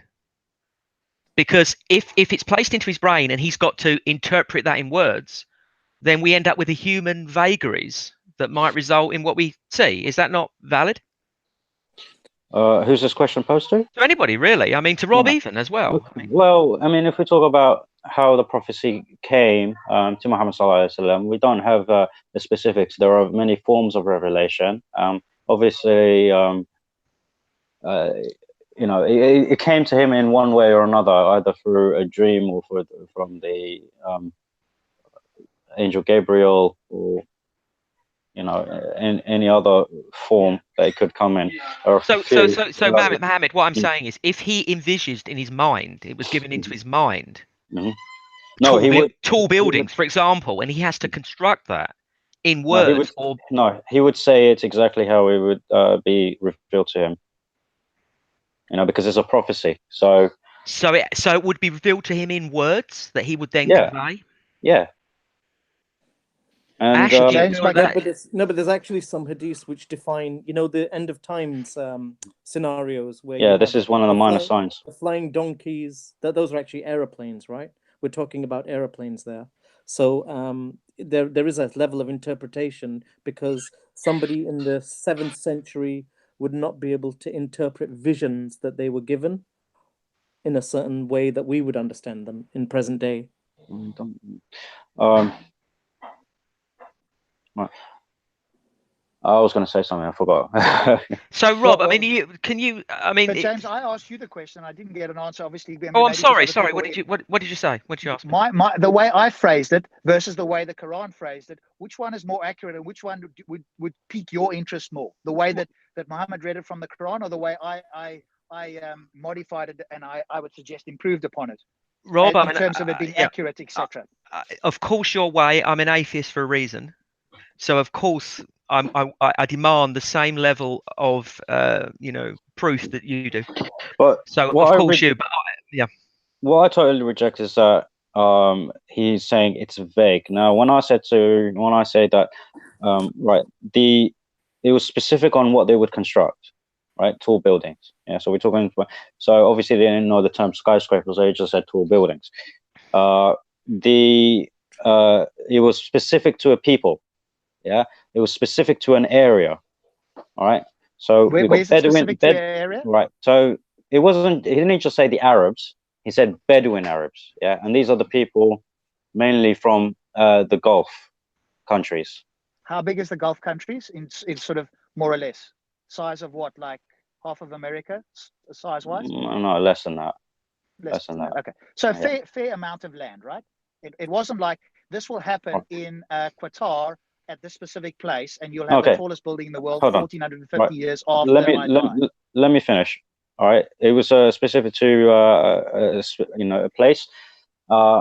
There was no indication that any of these people in the location that they are would ever gain that sort of wealth to be able to do this. Not only that, he said it was going to be a sign of the hour, all right, sign of day of judgment, which when you look at all the other prophecies of the coming of the hour, it fits into what we see today. And not only that, he warned us. Yeah, on top of that, he told us not to do it. Yeah.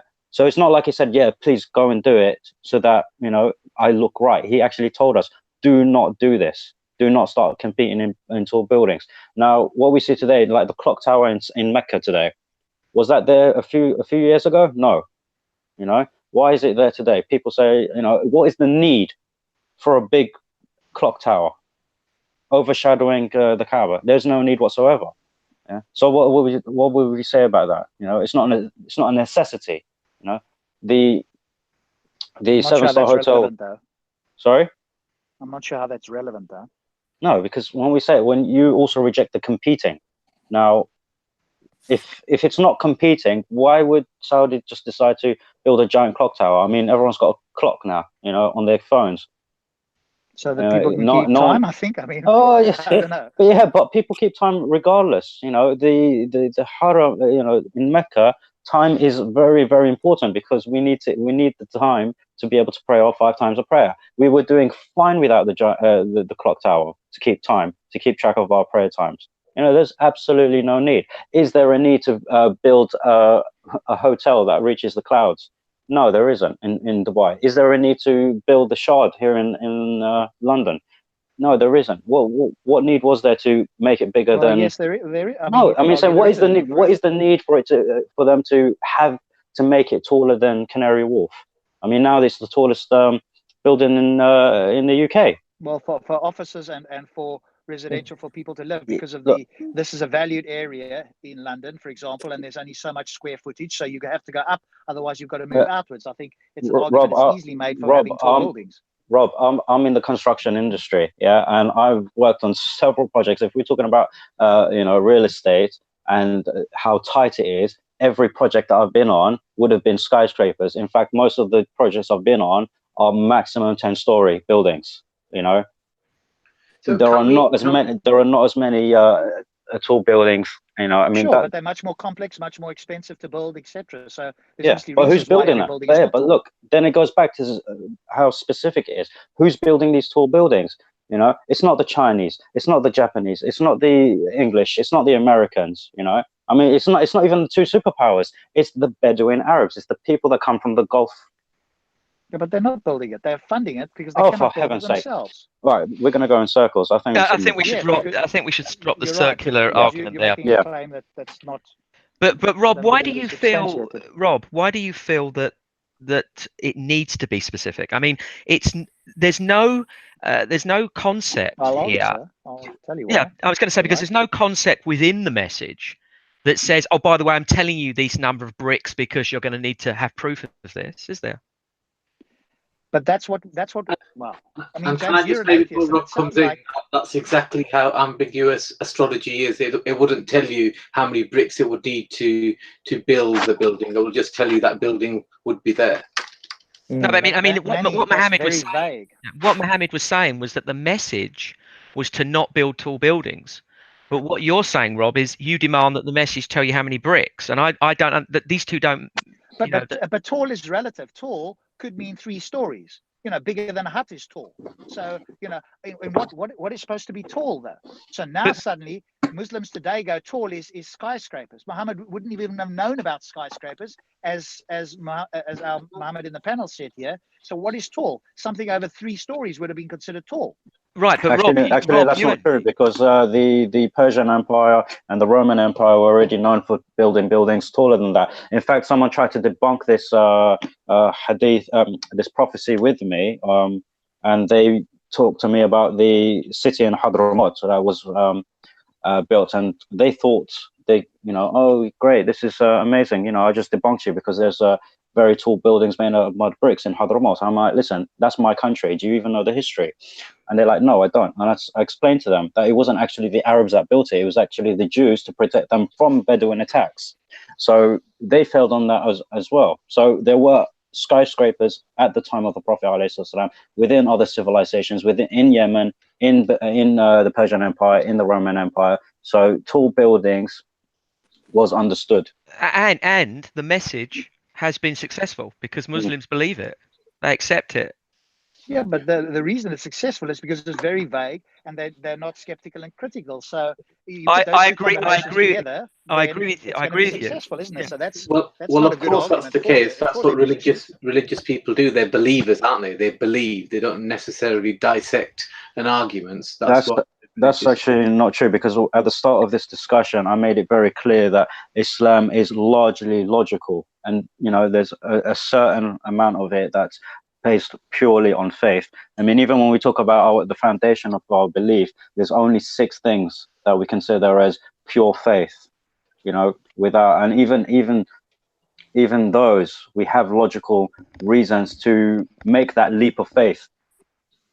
Okay, but then you wouldn't use the word faith, would you, Muhammad? You'd say, because faith, to have faith means you believe in something that you can't prove 100%. But you have, when I talk about these logical steps, these are good reasons to make that leap of faith, to help me believe in the thing that I cannot definitively prove. I cannot definitively prove there's a God. I cannot definitively prove that there are angels. I cannot definitively prove that Moses, Jesus, Adam, Abraham, Noah, all of them were real people. I cannot definitively prove that there's a hell and a heaven. I cannot definitively prove that there is predestination. You can't definitively prove. You don't need to have 25 examples. But I'm just saying, but I have good, logical, grounded reasons for doing so. But then you would say, I believe this because I've got good, logical, grounded reasons. You would not use the word faith. Faith is reserved when you don't have good reasons or evidence. No, you could still have good reasons and still make that leap of faith. Call it faith. Well, then you're misusing the word faith. Because then what you say, I believe this, and I say to you, why do you believe it? And you say, I've got these good reasons and evidence. The moment you don't have that, then people go to faith. Well, that's called blind faith. Believing something without good reasons and evidence. Well, that's called blind faith. So there's a difference between blind faith and faith. Rob, sorry, can you think of a belief that doesn't have evidence? Can I think of a belief that doesn't? Yeah, because you said belief didn't need evidence, but can you think of a belief that doesn't have evidence? No, I didn't say that. I said that faith is a belief without good reasons and evidence. So I'll give you an example. But I refute that. I don't understand what you're saying there. Okay, so what part do you not understand? Give me an example of something where you believe it without any evidence, or good evidence, or whatever it was the phrase you used. Or good reason. Good reason. Give me an example where you don't have good reason, but you still believe it. I personally don't have a belief that I don't think has got good reasons, but there could be. I'm open to the possibility that I could have a belief that doesn't have good reasons. What I'm suggesting is that when people use the word faith, they use that instead of saying I believe something, here are my reasons. They go, I have faith, and what they are implicitly saying is I'm believing something without good reasons and evidence, and that's why I'm labeling it faith. Now, Muhammad. I don't know, Rob. I don't think that's true at all. I think they think that their evidence is good, but they're not necessarily saying that they can definitively prove it. But they are saying definitively. That's a straw man. Nobody's asking for definitive. In other words, absolute. Nobody's asking for that. What we want is the balance of probability to be very high, and it should scale with the nature of the claim. And we don't see that. I know, but you seem to be putting a probability on it. But isn't it probability? What is not probability, James? Well, if it is probability, then where is it?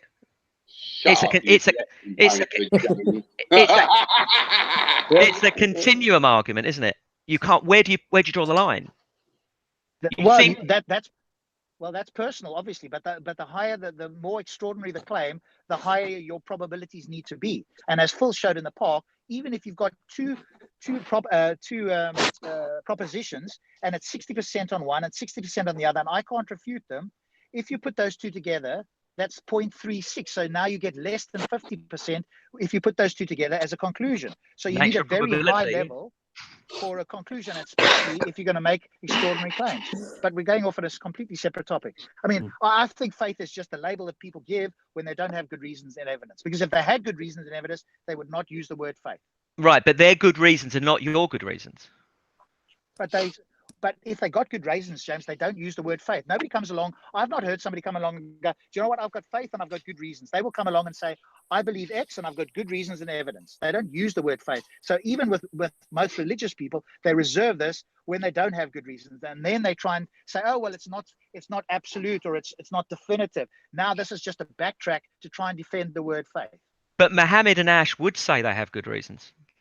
But then they shouldn't be using the word faith, should they? Why would they use the word faith? What word would you use?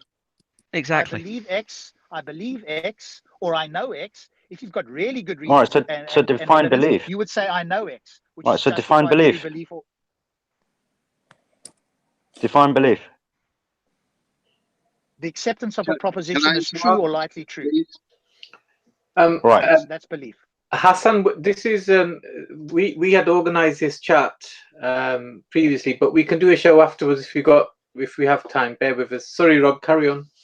No. My definition of belief is the acceptance of a proposition as true or likely to be true.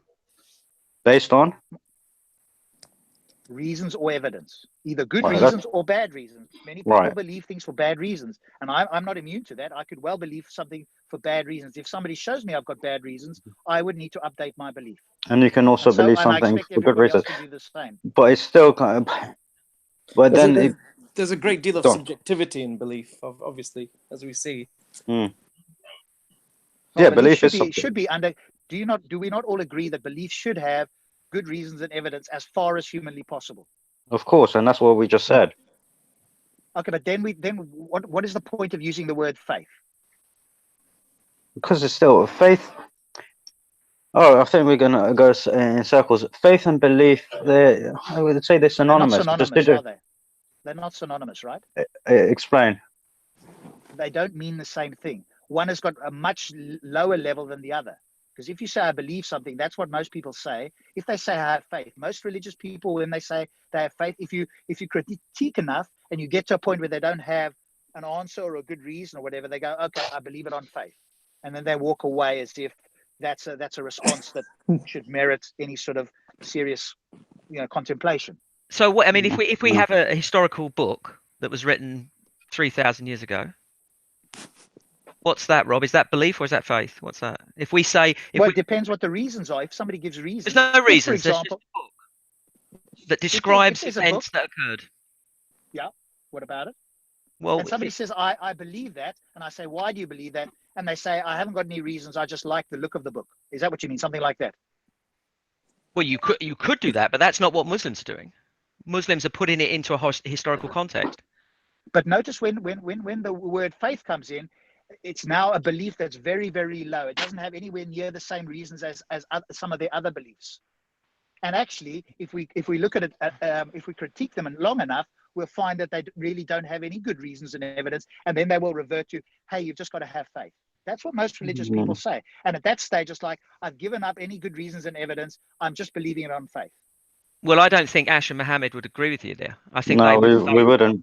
I think they totally disagree. But Rob, listen, I'm completely on your side in terms of the evidence being ludicrous. To me, it's non-existent. Same as you.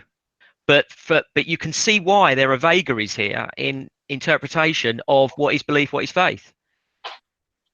Yeah, and I'm suggesting that one is without good reasons and evidence. The other one is the person thinks they've got good reasons and evidence. Now, whether they actually do, that's a different story.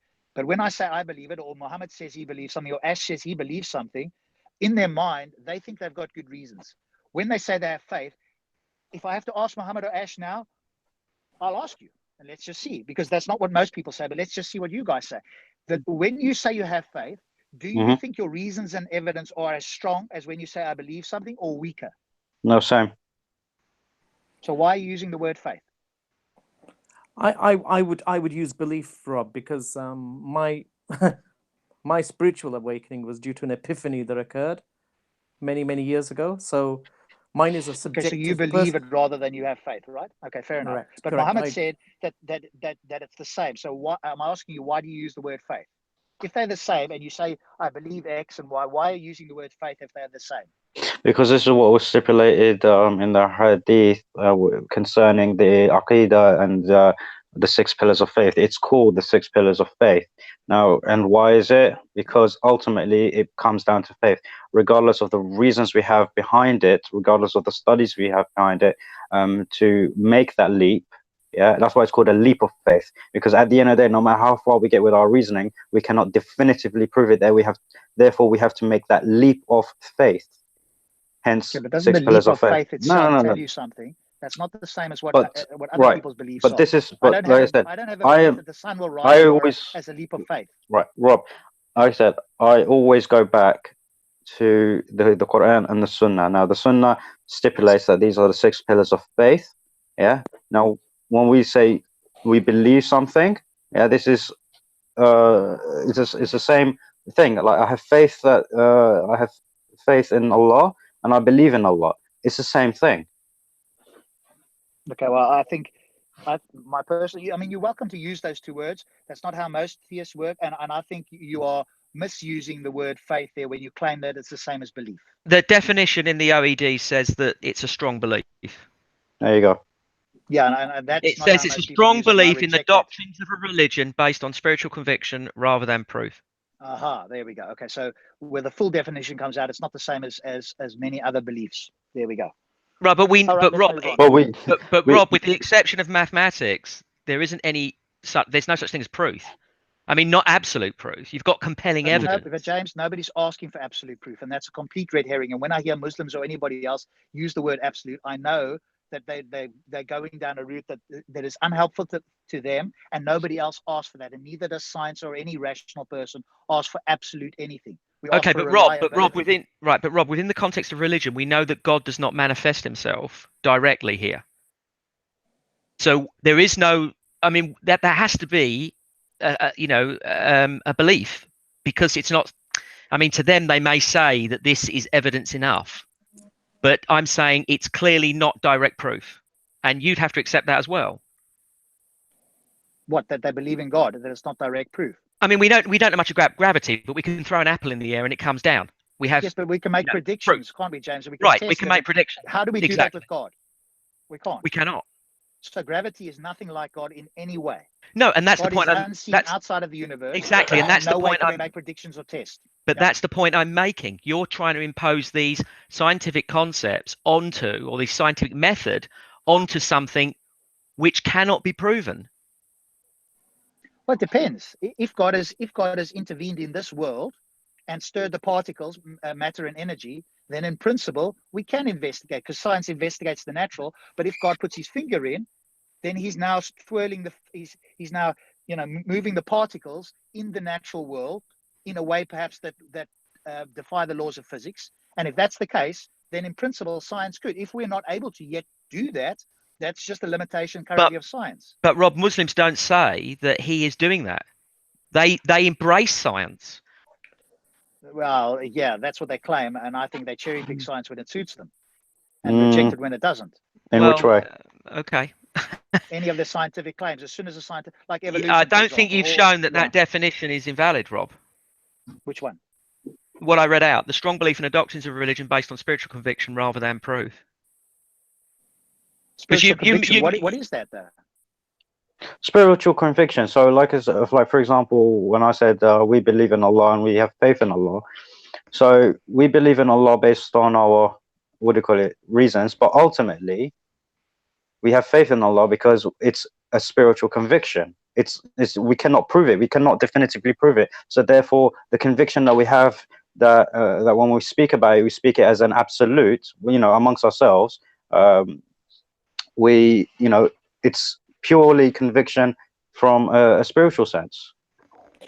Which is faith, right? Is that which is faith? faith. So this is why, like I said, Okay, but that's different to other beliefs. no. Would you acknowledge that it's Mhm. different to other beliefs that you have? What do you mean other beliefs that we have? Well, like the The other sun religions? rising tomorrow. Do you have faith the sun rising, or do you believe it, or do you know it? No, I believe it. Could not. Okay. Well, I would say I know it, which No, is stronger than a belief. And I we- think if I pushed you enough, you'd all agree that you know the sun's going to rise. No, I mean I could. I mean, it could not. So Is there a possibility that it could not?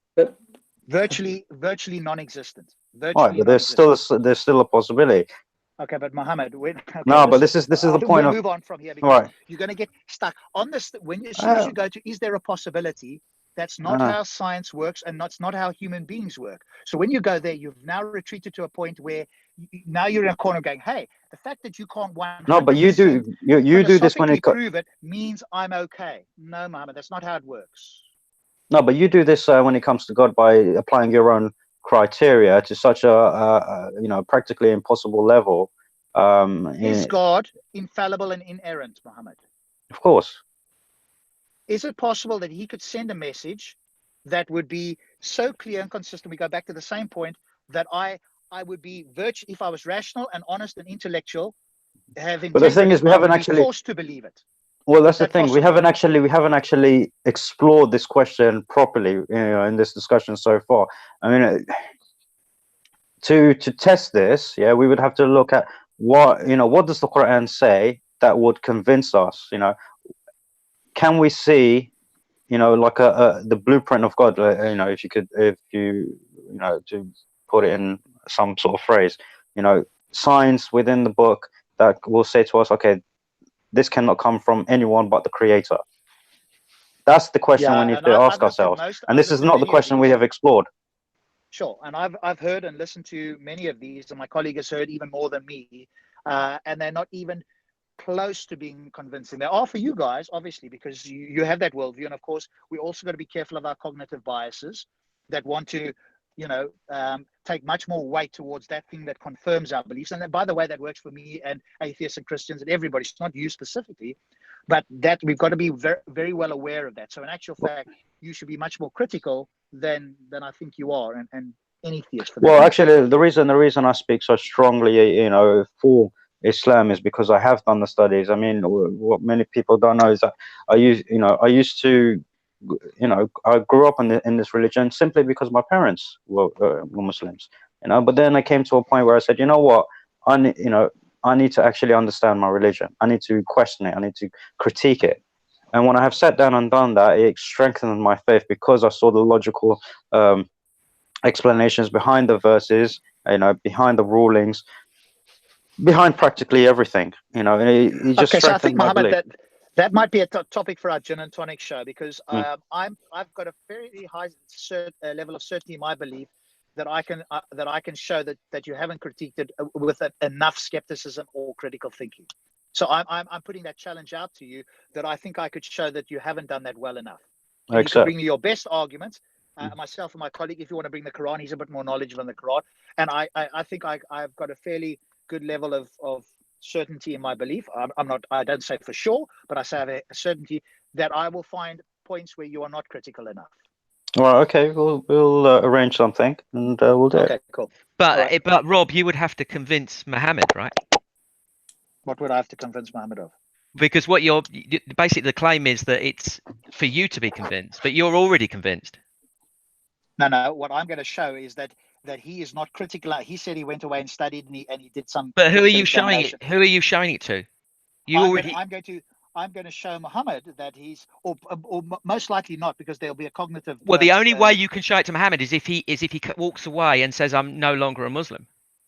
No, that's not the case, because many people. I think what Rob is trying to say is that he probably can pick out some aspects of the religion where I won't be able to answer it, and or justify. That's not what he's saying. He's saying no. He's saying he can demonstrate, but demonstrate to whom? To himself? To somebody else? I think he can only demonstrate that to the likes of me, who already know that it's not true.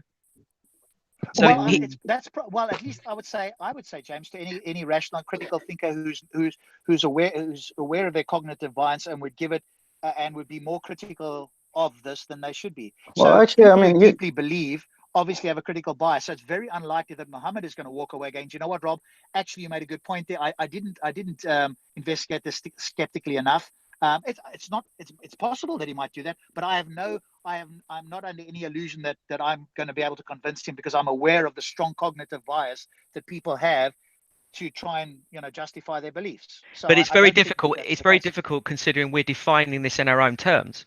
So we're saying it's correct because we believe it, and then we're talking about bias. So is that not our bias? I mean, someone could look at that as our bias, that we walk away saying we're right, and Mohammed walks away saying he is right. So how do we know who is right? Well, then I suppose what we could do is bring in something like what Sean Carroll had in his book. What's it called? It's just escaped me now. It's getting a bit late for I me. can't remember it either. There's a name for specifically on this topic, actually, because of the biases we have. And I'm going to listen to it again tomorrow, and I'll be able to tell you. It's just escaped me. There's a certain form of, like, not reasoning, but it's like a probability type theory. There's a particular one that works extremely well in this particular case, where you can use this, and even people who strongly believe, if they accept that this statistical method is valid and is a strong way to predict certain things, then they should be convinced as well. I just cannot remember it off the top, and I've read it the other day, and it's just escaped me for the moment. No, it's old age, Rob. I think we're in danger of over rationalizing things. Now, what I mean by that is, if you over rationalize, you kind of miss the point in terms of, from a spiritual perspective. What I'm I saying agree. is, when Aristotle stated that consciousness, the seat of consciousness is the mind, we actually refute that. I say that consciousness resides within the spiritual heart of a person or a human being. So when you over rationalize, Rob, what's happening is it's kind of like a cloud that's obscuring the truth from being unveiled. Now, I know I'm talking in esoteric terms here, which sound a bit, a bit crazy to you. But then again, a lot of Newton's work was theology. He was, the great scientist that he was. A lot of his works were mainly theology, and I believe he was a monotheist. He was a Unitarian. So what I'm trying to say is that sometimes we over rationalize things, and we forget, what's absolute truth, and that's Well, obscures veil. who's claiming absolute truth? Sorry? Who's claiming again? To Well, me, the word absolute truth is a complete red herring, because nobody can demonstrate absolute truth, or it's very unlikely, because somebody could always ask the silly question, well, is that absolutely true? I've heard silly people go along that route. yeah. But nobody that I'm aware of goes with absolute truth. So this is a red herring to set the bar to a point that nobody could ever get to, and that's not what we use in our life in virtually any circumstance, is it? Rob, So I would encourage us not to use the word absolute or 100%, because that's just a red herring. It's Rob, it's a mathematical, philosophical concept that we might be able to approach that from. But I agree. In general terms, it's nonsense. No absolute anything. Rob, can I ask, sorry, how much of the Quran have you read?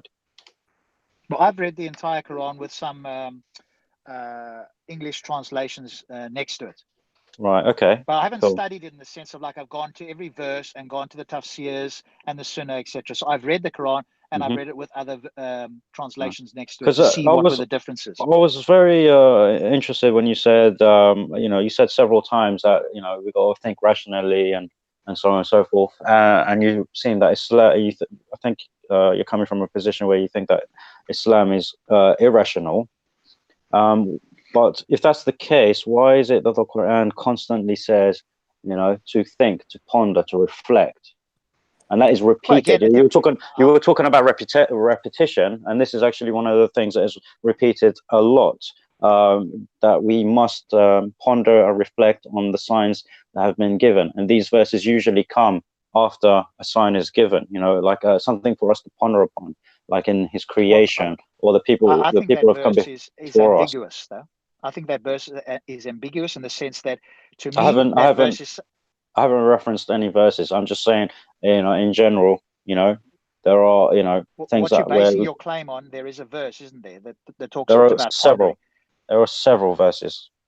Okay, and when certainly one or two of the ones that I remember when I read them in their context, it's to me what I keep ponder, accept it, ponder and to the external world to see whether it matches up. That's not the reading I take from. Now you can take that reading. That's not the reading I take from it. So I take the reading. Keep going at it until you accept it. And if you've got any doubts, just keep reading it again, read it again, and eventually you'll convince yourself.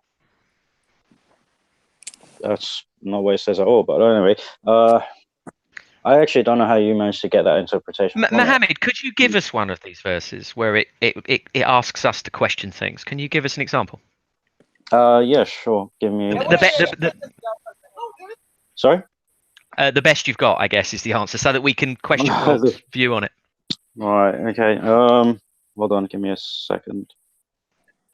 I need to find it. Talk about something else while I pull it up. There's quite a few, so I need to find the right one. Do we want to move on to something else because we're in danger? Whatever the time is now. I'm quite keen to move on to the more political sides of it, but I mean, if you and free speech, I think people in the chat wanted to talk about free speech again and get different views on that as well. I think that's a great one to go for. Right, I can only be with you guys for another half hour because I have prayer as well. Let's dive into free speech if that's okay. Yeah, that's fine then. Go on. Rob, do you want to pose the question? Sure. So let me just bring it up again because I had it on here a moment ago. 1 second. I know I emailed it to you as well, so I'll just so that I don't misrepresent it here. Do the Muslims, and maybe Manny, but I think I know Manny's position on this, so let's just go with do the Muslims support free speech apart from direct incitement to violence, and if not, what limits do they have and why? Sorry, say that again. Yeah, I'm absolutely all in favor of free speech. Okay, so do you guys as Muslims, both you and Ash, support free speech apart from indirect incitement to violence? In other words, anything else can be said. And if you do not, why not? And what would you put a limit on? Right, good. Yeah, go on, Ash. You were going to say something. Well, I would say there's no limitations on free speech. I think everyone has the right to say whatever they want to say and have the right to do whatever they want to do as long as they're not inciting, as you say, violence or affecting or hurting or harming anyone. That even includes such as, destroying a book or insulting someone or insulting a historic figure. I have no problem with anybody saying anything. They have a right to do that, and that's my point of view anyway. Right, it's stipulated in the teachings of Islam that even if we don't agree with someone's position, we are not to insult them. We can criticize. That's not a problem. But we must criticize, in good manners. And in fact, in Surah 16 and chapter 16, verse 125, he actually tells us when you argue with kindness. And some translations say with good manners. If someone is being abusive, this is a different teaching that. If someone is abusive to you, just turn away, because it's better to turn away than to stay there and get heated up and eventually falling to their level, because at the end of the day we all have our limits. So even as Muslims, we are actually ordered not to curse anyone or hurt anyone's feelings, even if they were polytheists, even if they worshipped stone and wood. We are not to insult their gods. We are not to insult their religions. We must respect that they have their own beliefs, their own ideas. And the free speech, yes, it agrees with, but there are limitations, as there are to everything, which stop us from transgressing other people's limits. So could you tell give us an example about the limits? Yeah, sorry, Rob. Yeah, carry on. Yeah.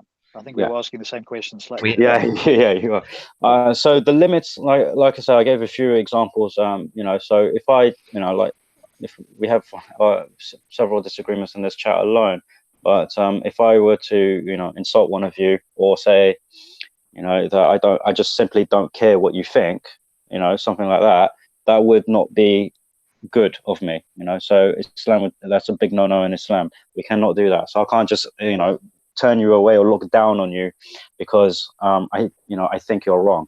That's not the mannerism in Islam. So that's our limitations. We have to ensure that we look after each other's feelings at all times. Okay, I But that's not vehemently disagree with you. Vehemently disagree. That's not retracting from the fact that that can happen and that one has to be tolerant and just take it.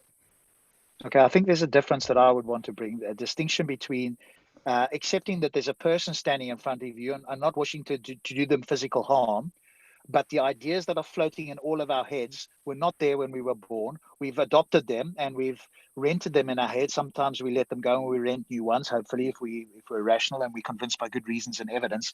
So ideas should feel the full force of critique, whether that's whatever the case may be. And I've obviously got a slightly more liberal than most people. And I also think that offense, somebody being offended or insulted, is an illusion, i.e. it is in fact not true.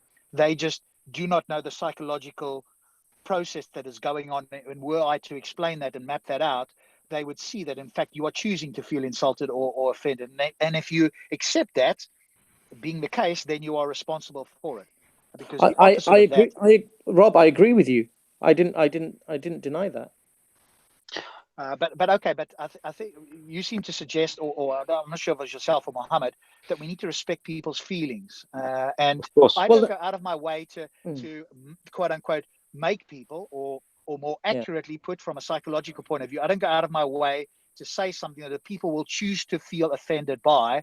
But I'm not concerned with that in the sense, when we're having this sort of discussion, I'm not going to come out here and say, hey, you Muslim terrorists, you ISIS supporters, blah, blah, blah. I don't think that's useful for a conversation. So I wouldn't do that.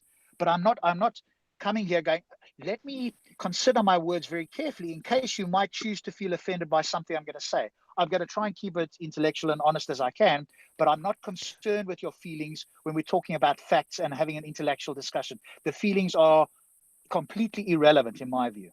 Yeah, I agree. And even if you were to make an outburst, Rob, it would be a reflection of our own inner state if we were to take that wrongly or let that affect us in any way. But if we were teaching somebody how to behave, we would use the same language that Muhammad just gave to us. We would say to a child, be respectful, don't insult. Yeah, of course.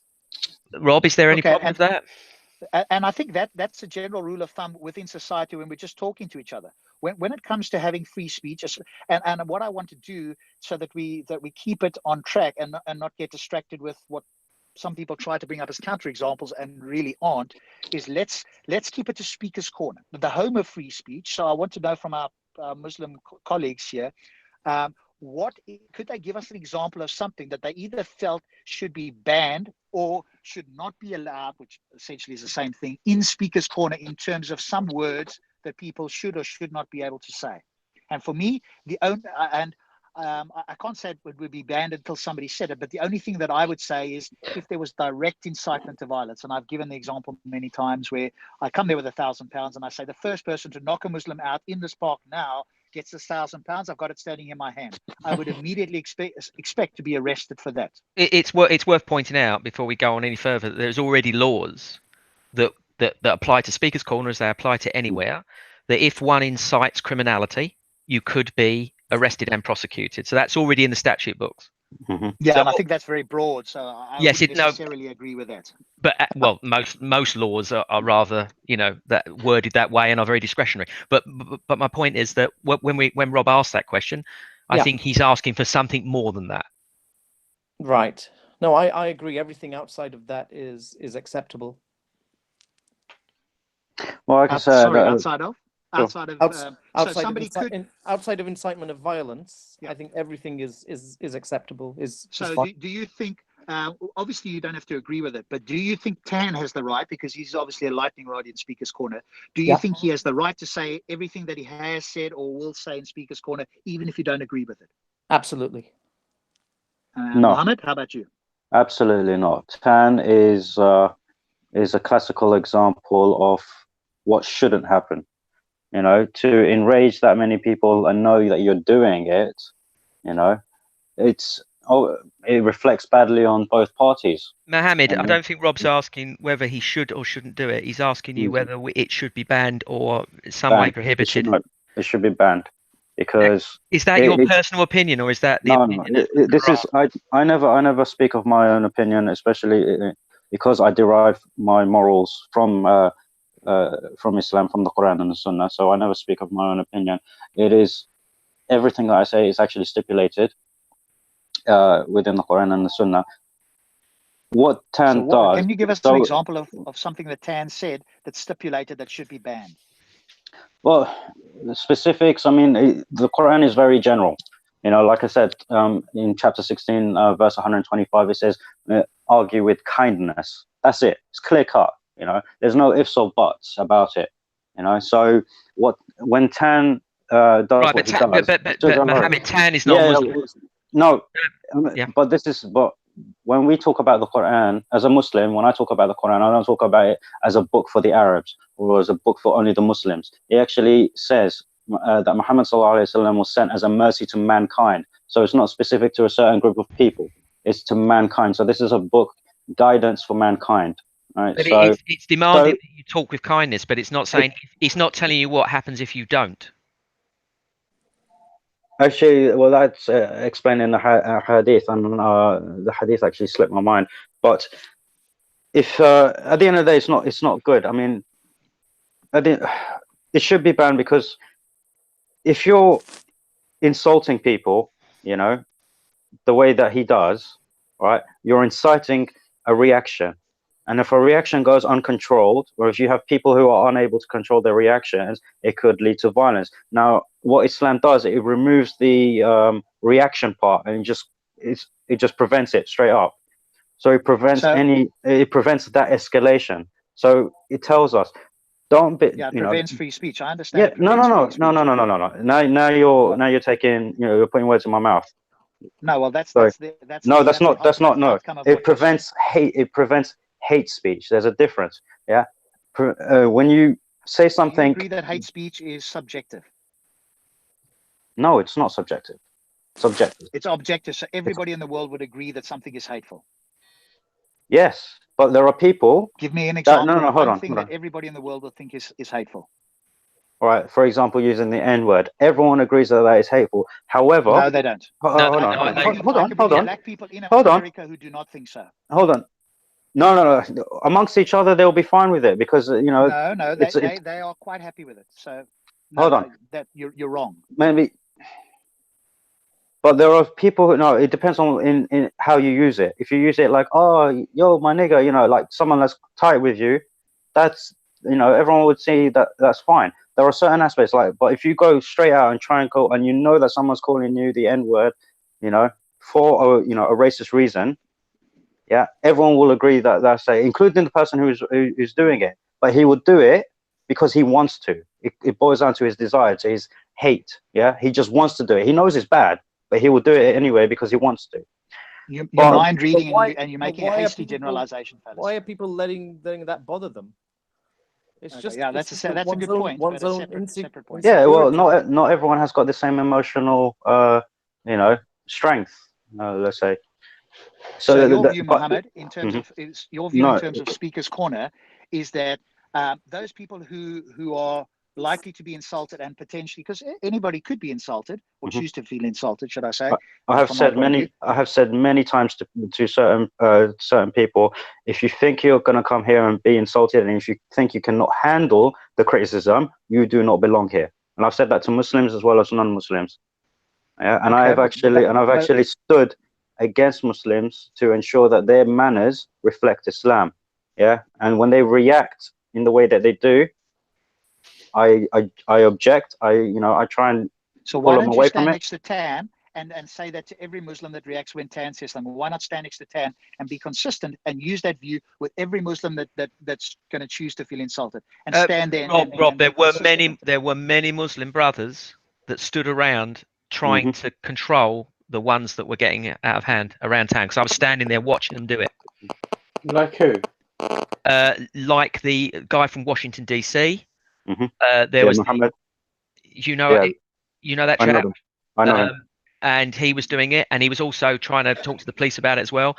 I'm afraid I don't know their names, but there wasn't many. I would say 3 or 4 at the most were saying, "Come on, brothers, let's go away." There was quite a few people just trying to stop them doing it, and there was Yeah. another, the big black chap. He was the really tall chap. He was taking some of the younguns to a side and say, "Come on, calm down." So there were some people doing it, but that's it. Again, I think this is all I was besides there. the point for Rob's question. Yes, it No, is well, like I besides said, that, you're right. yeah. Well, I say it should be banned because you shouldn't.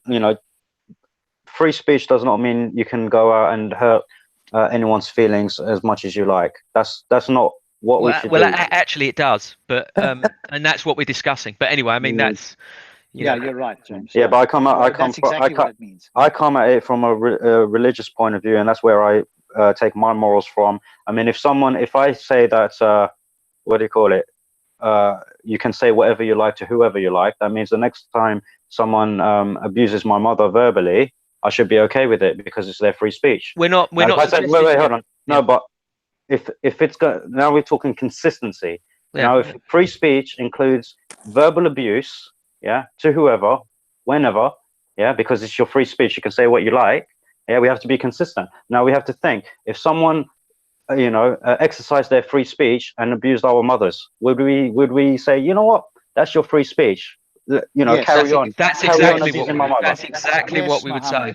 Well, that's Would you actually say that? See, Your question that is what we're saying, loaded. Mohammed. Because So firstly, your question is loaded, but the answer to your question is yes, Mohammed.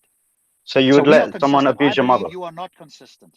Mohammed, the other day Hassan was saying that you just have to go to an average secondary school and just sit there in the playground and listen to what you hear. And I don't go by what people do. Level of insults and abuse and mother, I don't go by what people do.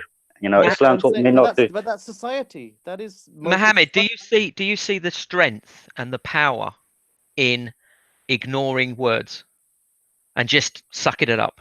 Yeah, that's what I do. Because exactly. So if you it's not yourself, true, even if it is true, if they tell you something that's true but it's hurtful to you, exactly. If you're able, strong enough to just ignore that, you should. You should. And I believe, and I've met you a few times, I believe that you are exactly the kind of person that would be able to brush it off. Yeah. Correct. Yeah. So all of the people on this panel, I think I'm right in saying none of the people on this panel want to insult anybody. We understand. No, I'm not saying that. But we also understand that it is a slippery slope to start banning words. Agreed. Yeah, I agree. But listen, I'm the only one that disagrees. No, you disagree. I know you disagree. Muhammad disagrees. You just have to look at religious figures throughout history. I mean, Christ derided in his lifetime. Muhammad had refuse thrown on him. He was insulted to the utmost extent by the Quraysh, or the tribes of Arabs around him, swore at him, called him. And he is our role model. His reaction, but his reaction was just to smile and carry on and ignore them. I could bring up an example where he didn't do Muslims that, but I won't do it now. That's what Muslims should be doing, not getting riled up, being aggressive, acting aggressive, and slandering and insulting. That's not what it's about. That's not Islam. I agree. Mohammed, do you know why free speech is so important? Even the words that are offensive.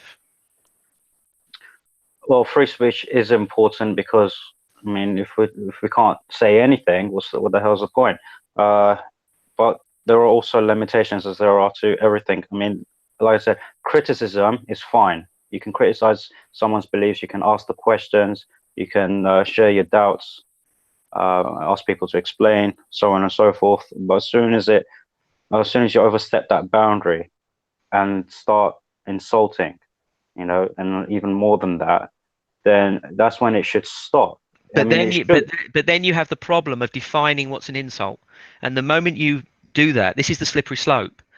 You block You block Right. criticism. That's what you end up doing. No, You we ultimately block don't. criticism. We don't, because again, this is going back to Muhammad Sallallahu Alaihi Wasallam. What he used to do is he used to treat everyone to their level. So he would talk to someone, and while he's talking to them, he would understand, what their mentality is like, what their emotional standpoint is. So if they're very soft people, he'll be gentle with them. If they're quite harsh, he'll be firm. So it varies from person to person that you talk to. And I've spoken to you, James, before at Speaker's Corner, and I've told you that I select my conversations. I don't just walk up and talk to anyone, because I want to have constructive discussions. I don't want to end up in an argument where we both lose our morals and our mannerisms. I've spoken to you. I don't think that would ever be the case with you. You are always incredibly respectful. I've seen Bob saying things to you that I don't particularly like, trying to rile you up, and you've just been completely calm and collected. Can we get back though to I appreciate that that may be the case, but I want to critique Muhammad, and he suggested that we were inconsistent. He asked a loaded question, a question similar to, well, when was the last time you beat your mom? So his loaded question was that it's a verbal abuse. That's your personal opinion. If somebody said to me, your mom is a whore or a prostitute, I've evolved to the point, or educated myself to the point psychologically, where my response will be not emotional, but where is the evidence for that? You're making a claim, produce the evidence. Yeah, but it's still not the point. Foolish and walk away. And the point is, because I don't choose. Okay, feel free to interrupt. Go ahead. No. Go on. I shouldn't interrupt. Go finish your point. I'm empowered because A, I don't choose to feel emotional. B, they're making a propositional claim. So I have detached the emotion. I'm now in charge. There's no button you can push with me that's going to get me emotionally into a negative state about my mom, because you're making a factual claim. So when you ask the question, if somebody verbally abuses, which is a loaded question, so that the better phrasing is, if somebody says something about your mother, Rob, are you going to be consistent? And my answer is yes. You may say those things. You have the right to. I do not wish you to ban them. And in fact, I will ask you for the evidence. Now, I wouldn't go around doing that myself in the sense of like saying, hey, everybody do that, because I'm aware there's certain people. But I accept the right. There's a difference between the right for somebody to do something and the content of their speech. So I protect Tan's right, or in fact Anjem Chowdhury's right, or anybody else that I might disagree with, right to come to Speaker's Corner and say whatever they want, as long as it's not direct incitement to violence. So I am consistent. But I want to challenge you then. All right. You can challenge what I've just said, and then I'll challenge you to see if you're consistent. We should also give examples. Let's not forget historical examples, like Galileo offending to the point of torture, where he becomes tortured. Let's not forget that Charles Darwin insulted people of the time who had religious beliefs as well as scientific positions. And the list is endless. Einstein insulted physicists with the concept that time was no longer a constant, and all of these insults actually held back science for a long period of time, even though there was no law against it necessarily, and maybe in Galileo's time there was no laws against it. These concepts of insult leading to the blocking of scientific discovery is something that we cannot forget. And this is why we do not want any slippery slope on freedom of speech. Is that okay, Rob? Do you think that's valid? Yeah, I think that those examples, but I'm not sure that captures, because Muhammad, critique what I've said, because I feel I'm consistent. If you can show where I'm inconsistent, I have to revisit my views. But I think I can show where you are inconsistent when you are, and we can explore that, because I think whenever I speak to people on this topic, I find that my interlocutor who wants to limit freedom of speech is I will present you where you will have to be inconsistent, I believe. All right. Okay. Well, just to let you guys know, I have 10 minutes because I have to go for prayer. I have said this 20 minutes ago.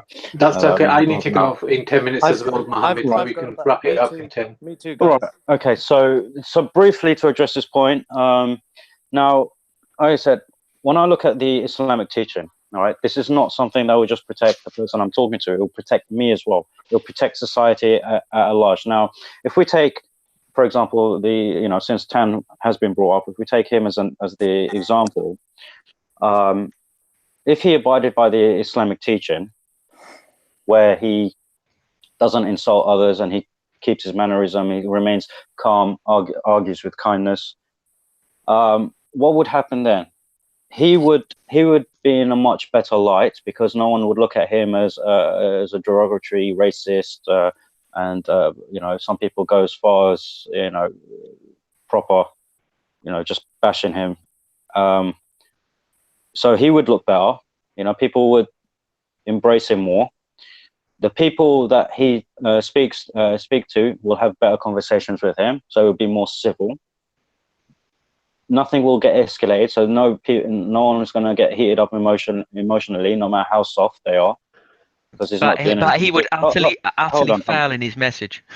No, because I mean, That's true.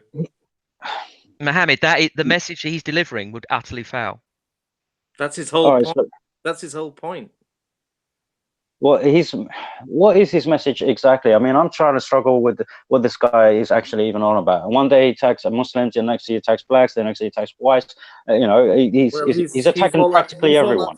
He's all out for causing derision, basically. Yeah. Okay. And So divisiveness.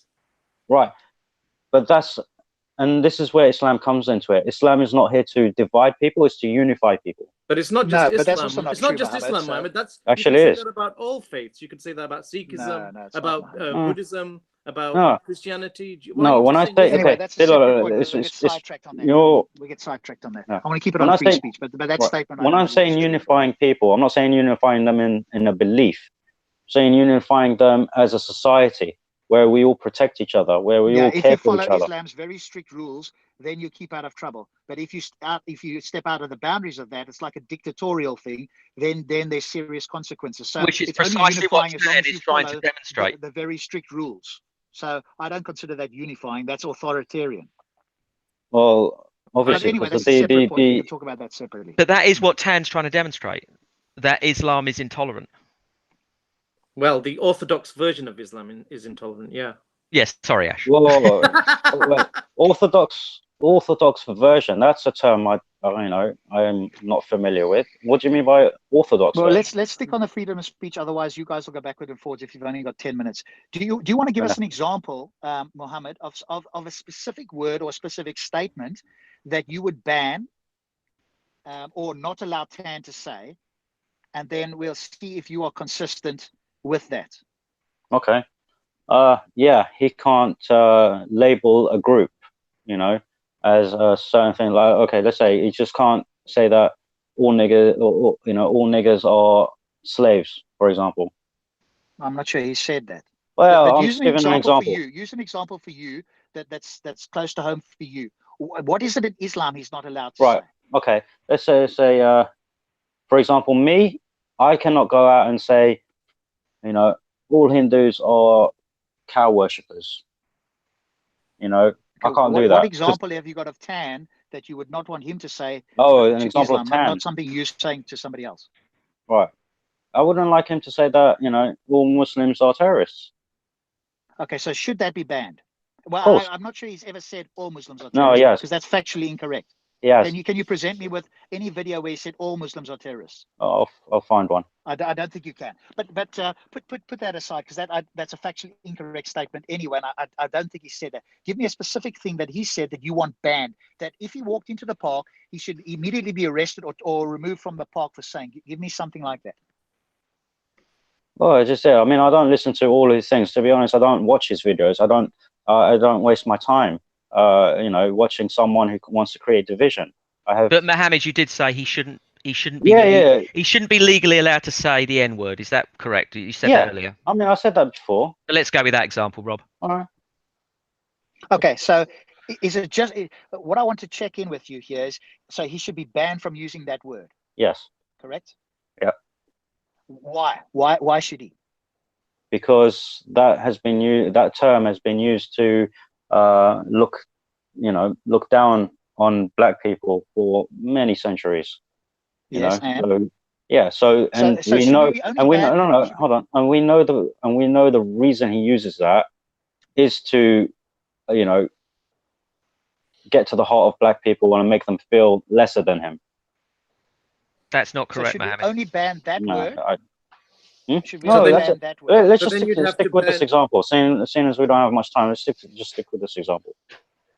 Okay, so what I want to check is if you're consistent. If somebody came to the park and Yeah. said to me, Rob, you're a Nazi. And I Mhm. have an association with Nazism, which were these terrible white people in Germany in 1943 that killed 6 million Jews. And I said that word should be banned. Would you agree that I have the right to ban the word Nazi if somebody said that in Speaker's Corner? Yeah. Of course not. No, I'm asking Mohammed. Yeah. Oh, So should if be banned. Mohammed, somebody came to Speaker's Corner and said, I feel the word kafar is extremely derogatory to me as a non-Muslim. It also means that I'll be going to hell. I want that word banned in Speaker's Corner, and every Muslim must stop using that word because it deeply offends me. And in fact, it talks about me going to hell. Are you okay with banning that word? Yeah, I don't use it actually. I've never used it. Okay, so in fact, what you're going down is a slippery slope. That if anybody comes If it offends you, now let's take the Nazi thing. If you supported the Nazis, I wouldn't just come out and say to you, you're a Nazi. Yeah, because I don't know anything. Mohammed, that's I not don't the know point. much. No, Hold on. You say I wouldn't just come out and do that. I would question you. Yeah, and that's the difference between criticism and insult, right? Okay, when you Mohammed, start questioning something. I understand that, but that's not the point. That is not the point. The point is, you seem to be suggesting that anything somebody finds offensive should be banned in the park. Mm-hmm. That's it depends on you said. Depending on the person. Yeah. So if you're someone that can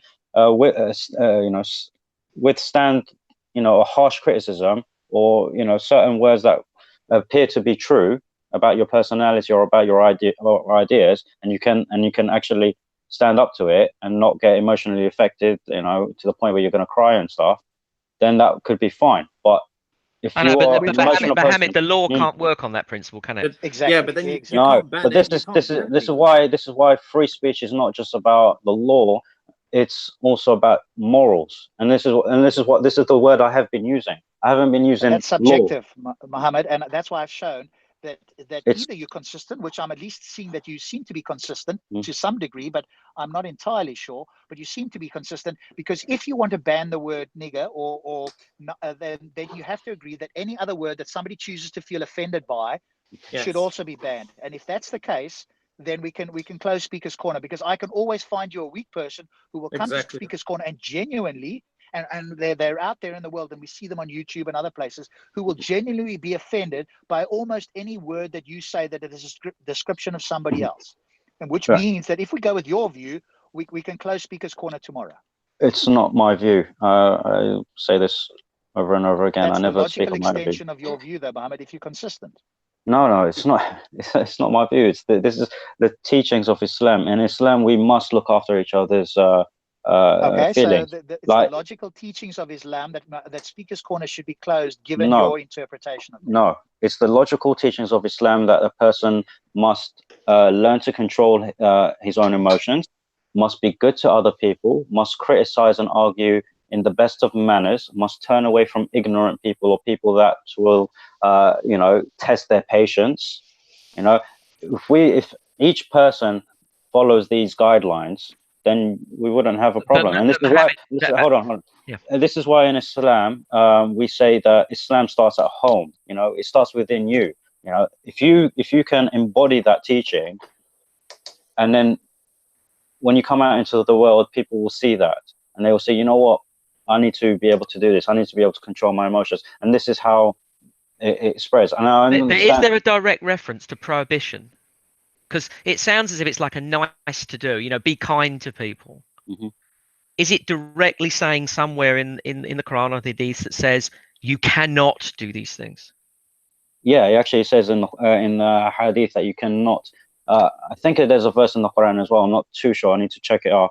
That says you cannot insult other gods. Even though Islam is very firm, you cannot believe in any god except Allah, and that's clear cut to us. And what what punishment does it talk about? So obviously, if someone feels offended and they don't forgive you for that, forgive you for offending them, then you need to chase after the forgiveness, because Allah will not forgive you on behalf of someone else without that person, wishing to forgive you, and that's the justice part. So, but that's punishment. That's punishment in the Day of Judgment. That's not punishment.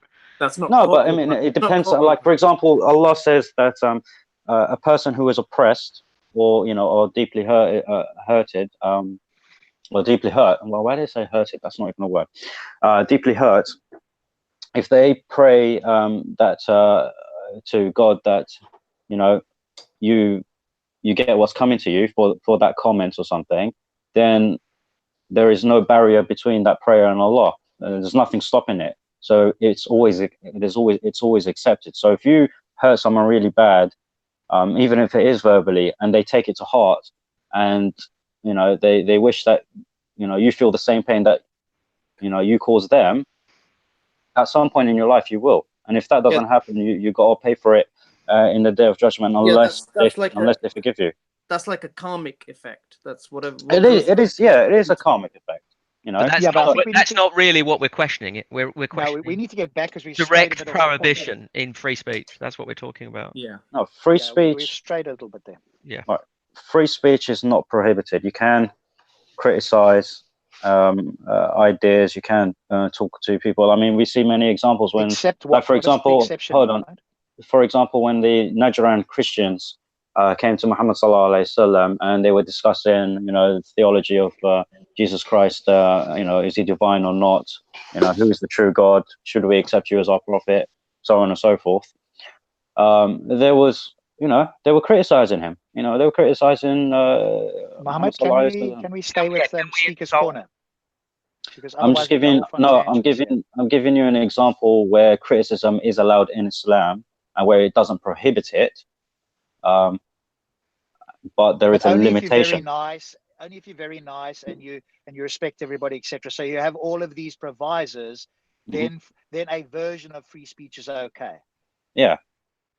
Okay. Well, can we insult the Prophet? No. And what is what's the punishment? Well, no, don't worry about the punishment, James. We don't even need to know the punishment. I'm sorry, Rob. Yeah, you can't do it. Yes, I was wondering whether it was a karmic punishment or whether there was direct call for punishment. Well, it doesn't really matter. All we're talking about is limited speech, and if you can't quote unquote insult the Prophet, whatever that's supposed to mean, then you are by definition limiting speech. Yes, I understand, but agree? I do agree. But Muhammad's other references were talking about some sort of karmic, effect in the at the Day of Judgment. They were not talking directly about. I mean, that's a separate point. I'm not concerned with what the supposed punishment is. All we're talking about is free speech and Rob's not the limit. But we're also talking manners. I mean, to insult someone's belief, and remember that Muslims love Muhammad sallallahu alaihi wasallam more than they love their own parents. Right. Yes, I know. That's me included. So, claim. Yeah. So no, and this is not an exaggerated claim. We actually do. No, I know you do. I find it extraordinary, is what I mean. Yeah. Okay. Cool. Yeah. So, but should I or anybody else that's not a Muslim care about that in any way? No, of course, because I mean, because if I did that to you, insulted someone you love. Just the mere fact that you wouldn't like it. No. Can't do that. Okay, no. Even if it's untrue, if it's untrue. So even if you insult the Prophet sallallahu alaihi wasallam and it's untrue, and I know it's untrue. The fact that you're doing it reflects badly on you, because you're okay with just using bad language, which is not good for you, and it's not good for me because I'm not gonna like it because at the end of the day, it's someone I deeply love. So it comes down to, it protects both of us. It protects. It would protect. No, it doesn't. It protects you. It doesn't protect me because you can't insult somebody I love. No. I'm choosing to feel insulted, and I choose not to. So it's impossible for you to insult someone I love. It's not about the choice. It's about the principle. It's the principle, of insulting. Well, what I'm saying is, Muhammad, cannot insult somebody I love. You cannot. Of course, it's impossible for you to insult somebody I love. No, it may be impossible to make you feel bad about it because it's untrue, but to say the insulting word, that's easy.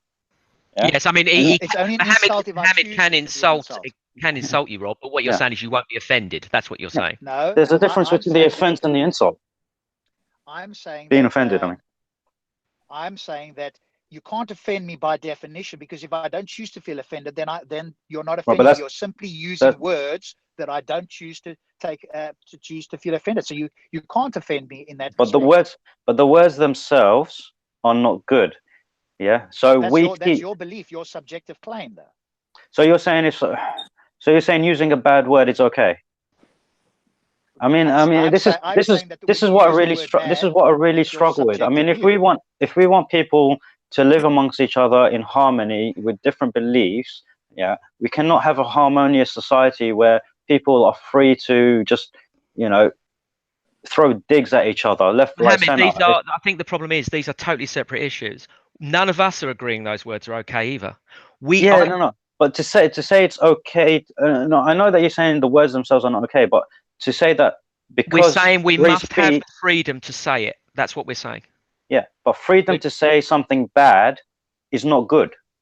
No, but that's still freedom. It's still freedom, yes. right, Mohammed? Is there any such thing as true freedom? In freedom of speech, that's what we're talking about. No. Whether somebody says something that's bad or even untrue, is it freedom or not to be able to say it? actually, there's no such thing as absolute freedom. You can't. There is nothing on earth. Okay. That's a straw man. We're talking. I don't think so, because even with freedom of It is. speech, I mean, there's a huge discussion about freedom of speech, but when you actually look at it, even on social media, okay, when there are certain people that say some certain things and they get blocked or removed, Tommy Robinson for one, he's been Yes, the police will operate. This is why I said we need to keep it a speaker's corner, because we will get counter examples like Mohammed is trying to bring up here, which doesn't work. But I'm still trying. Free speech and then you can't go off on tangents. Free speech is not confined to speaker's corner. No, Mohammed's right about that. I'm confining it there specifically, Mohammed, so that you can't bring up counter examples to try and prove your point. Well, that's because you know it's I'm true. asking you specifically. No, hold on, Rob. By you confining free speech to a specific area is a very unrealistic thing from you. Because because I can bring many examples where free speech is actually limited. Yeah, because it's not okay to to say derogatory terms to people. You cannot win that argument. So Mohammed, you're trying to limit it. Can you? I still want to come back to the Quran again. I don't. You said you took all the start. You take your teachings from there. Yes. And yet you haven't given an example where it strictly forbids free speech. You've given examples where it tells you should be nice, but it doesn't say thou shalt not say the N word. That kind of okay, look. James, the Quran, when it comes to legislation, is quite general. The specifics are explained. Like for example, even when it talks about even the 5 pillars of Islam, when it talks about Ramadan and zakat and all of that, it's very, very general. The specifics are explained by the Prophet ﷺ in the Hadith. So let me. Does it specifically say you cannot say certain things? No, right. Yeah, there is a general statement where it just says you cannot be unkind to people. That's not what we're asking. No. But like I said, these generic terms are further explained, and then we categorize them. What can you say? What can't you say? So, for example, like don't curse. What do you call it? Other people's gods. Right, but that's completely different. Saying don't curse other people's gods is not the same as saying thou shalt not. James, what's the relevance for you about the Quran? Because obviously what we're talking about. Go ahead. Yeah, if we can ascertain that there is no direct contradiction in the Quran, then Muslims should back off of asking for blasphemy laws. And but even if they could point to it, James. Correct. Who cares? I agree, Rob. I agree with that, but it's a better bridge to build. It's a better bridge to build to demonstrate that the Quran does not directly tell them to call for hate speech laws than it is to say. But Mohammed has just said to you that it does generally do that. Well, I don't think he's proved that. I think he's given us his personal feelings. I'm sure you can go with some general views that'll be just like, it'll be an Islamic version of the hate speech laws we have in this country, which I vehemently disagree with. So they'll say, be kind, don't insult other people. That Yeah, will but be Rob, what we would take from the Quran. I'm arguing that that is people's political motivations and not Quranic motivations. And I think Ash is saying I that he's agree. confirming that that Yes, is definitely not the case in the Quran. I agree. So we don't even need to have the debate about free speech because the Quran doesn't tell them to block it. All right, here we go. And So also it states you have to in abide by the Surah laws of the Surah land Al-An'am, in which you live. in Surah Al-An'am, so this is chapter 6, verse 108.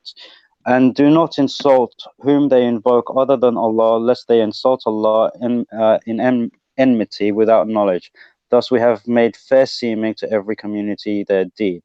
Then to their Lord they return, then He will inform them about what they used to do. So this is a direct, what do you call it, instruction from Allah to not curse or insult those who invoke other than Allah, basically not to worship worship any other. So hold on, considering that shirk in Islam is the biggest sin, so invoking worship of other gods, and yet we cannot insult them, so it means everything other than that is also prohibited.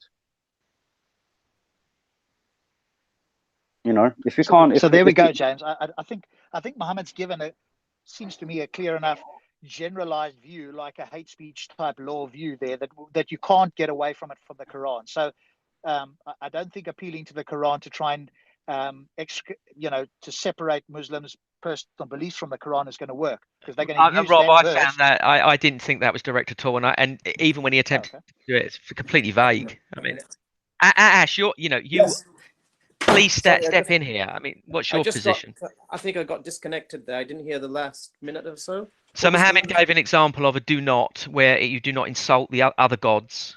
There was no talk of punishment, no talk of prohibition. Can you just confirm in your mind that the Quran does not call for punishments to free speech or block free speech? It doesn't at all. Exactly. So Rob, there you go. That's perspective, doesn't it? Yeah, and also but Muhammad's going to argue with that, isn't he? I know he's going to argue with it, but it's surely better if we can use a Quranic means to explain that Muslims should not be doing it, blocking free speech. Yeah. Do you understand my point? If you could find one though, James, but only Sufis and a few people like that. Every other Muslim can take the verse that Muhammad presented there as a version of hate speech. So I think that line of critique is going to be ineffective. I mean, the Quranic stipulation. I think we've just got to show that they're inconsistent if they're going to limit speech, because all we have to do is give counterexamples. So Muhammad at least was consistent, but that takes us down the road of banning anything that anybody's going to ever say is offensive, and of course that leads to absurdity. So it's one of two ways that we need to show that people who are limited forget about the Quran. That doesn't seem to work. It doesn't seem to me anyway. I mean, maybe you've got a better way of doing it. No, I absolutely disagree. I think his foundational view is ruined. He doesn't have a foundation by which he can argue for the prohibition of free speech. He has some vague, wishy-washy notions of please don't do this, but there's no punishments. Unlike, for example, when we talk about, and I don't want to talk about it, but when we talk about things like homosexuality, where there are punishments, there is no such references in the Quran or hadiths in relation to free speech, and Ash has confirmed that. So I think that that's a better position to go at Muslims, instead of saying, oh, let's adopt this scientific sort of viewpoint. Correct. Okay, well, and I can also we confirm contest that it stipulates Islamically that you have to abide by the laws of the land in which you live. So if there's no blasphemy, unless it contradicts the law of Allah. Now, I've provided a verse from the Quran. You haven't. You haven't actually provided a verse from the Quran where it says you can say whatever you like. I would like a verse from the Quran or something from the Hadith that says you can say whatever you like, regardless of whether it's insulting or not. Okay, I'll get back to you with that. Yeah. This is ironic because I'm agreeing with Muhammad and James is agreeing with Ash. So this is ironic. That's the nature of good arguments, Rob. I think. I think Muhammad is on stronger ground in the sense that most Muslims will interpret it that way. And I think that, but what we can do, James, this is a great example. We'll go and test it. You go down to Speaker's Corner and you try and bring up that verse. Make sure you get the verse from Muhammad. Let Muslims read it, and then try and convince them that verse doesn't mean. Rob, I can answer that. I can answer that now because I've done just that, and I can say that they agree with exactly the argument that you're saying. That's why I think it's ineffectual, though.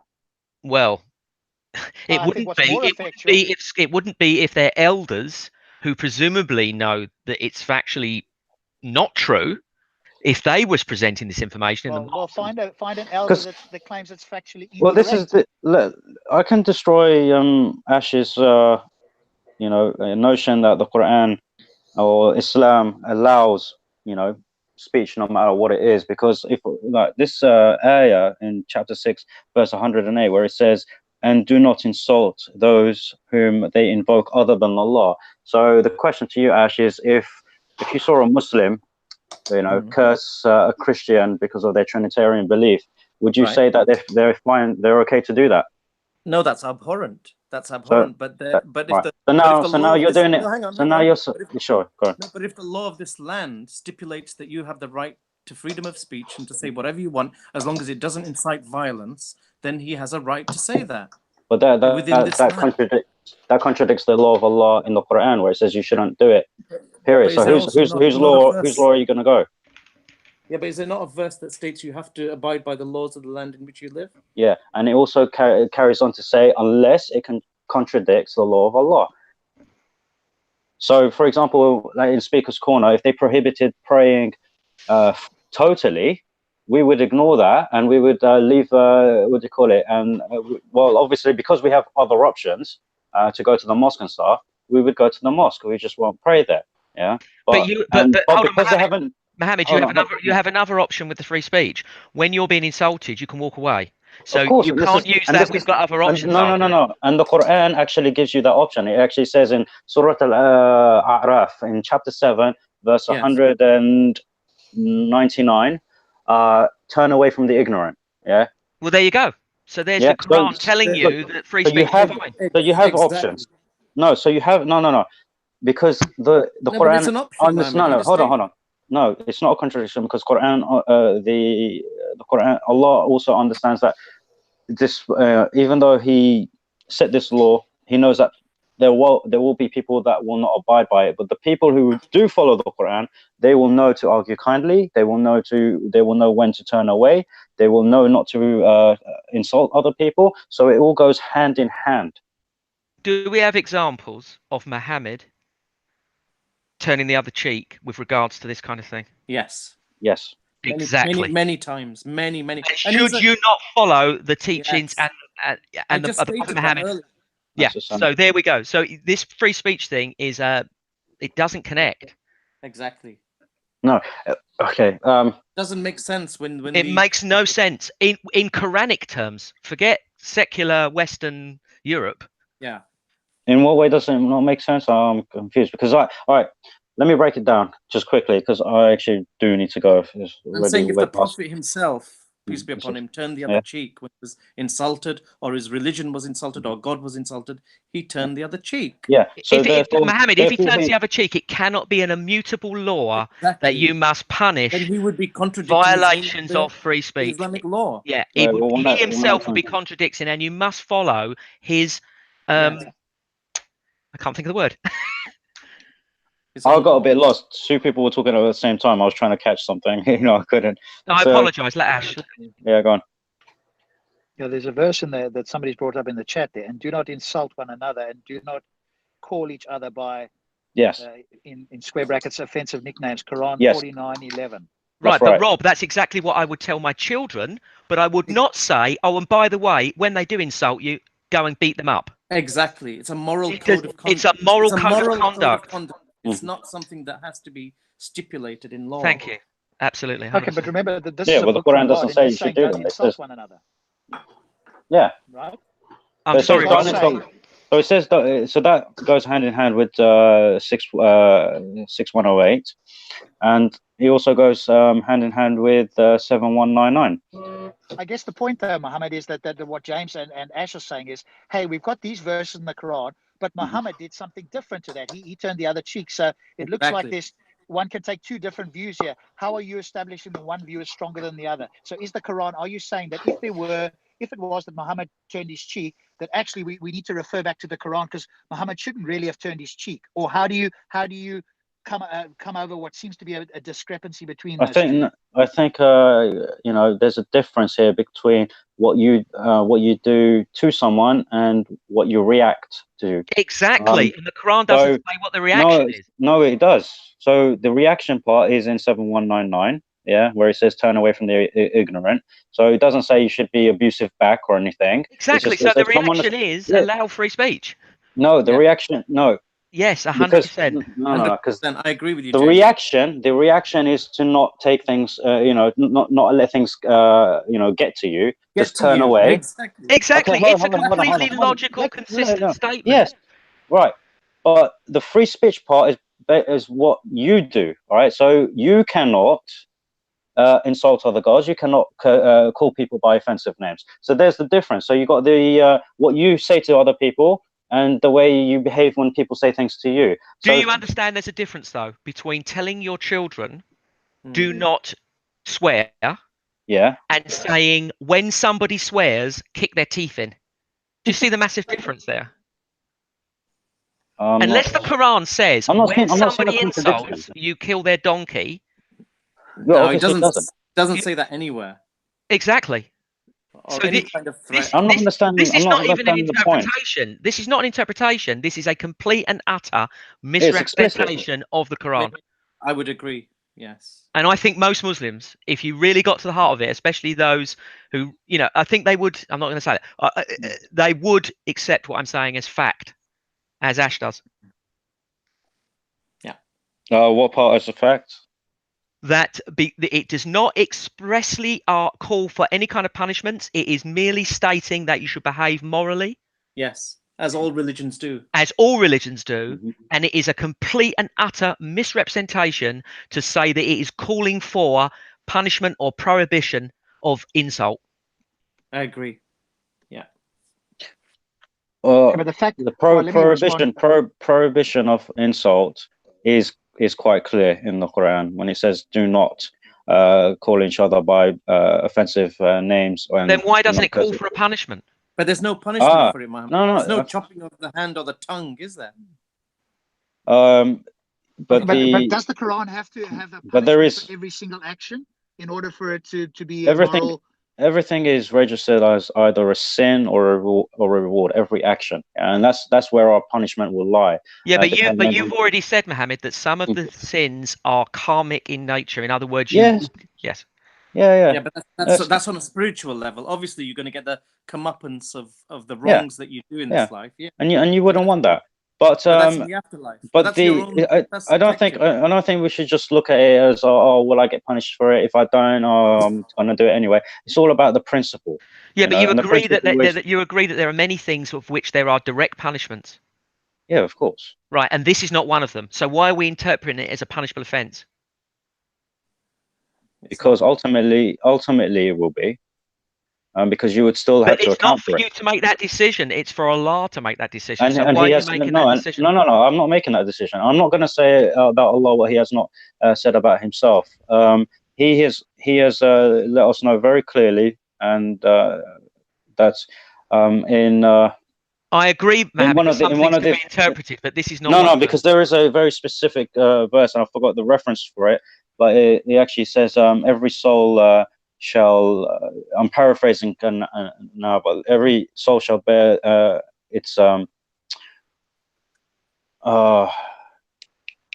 right, let me paraphrase it in a different way. Basically, if for every person shall be accountable for every atom weight of deed that he does, whether it's good or bad. Yes, but accountable to God. Yeah, accountable to God. So he tells us it. No, so he tells us this. No, even in the Hadith, it says about doing things to other people. So if you do something bad to someone else, you're accountable to them as well. Because if they don't forgive you, then Allah will not forgive you. Perfect. It's exactly what I would teach my children. Exactly. You're not telling me anything that doesn't make complete and utter moral, logical sense. Well, there you go. This is what it boils down to. This is what I've always been arguing. I've always been arguing the moral aspect of free speech and how it should be conducted from an Islamic point of view. Right. And it's perfectly right and proper for you to say to people like Tan, as I would as well, Please do not use those words. They are disgusting and that's what- despicable.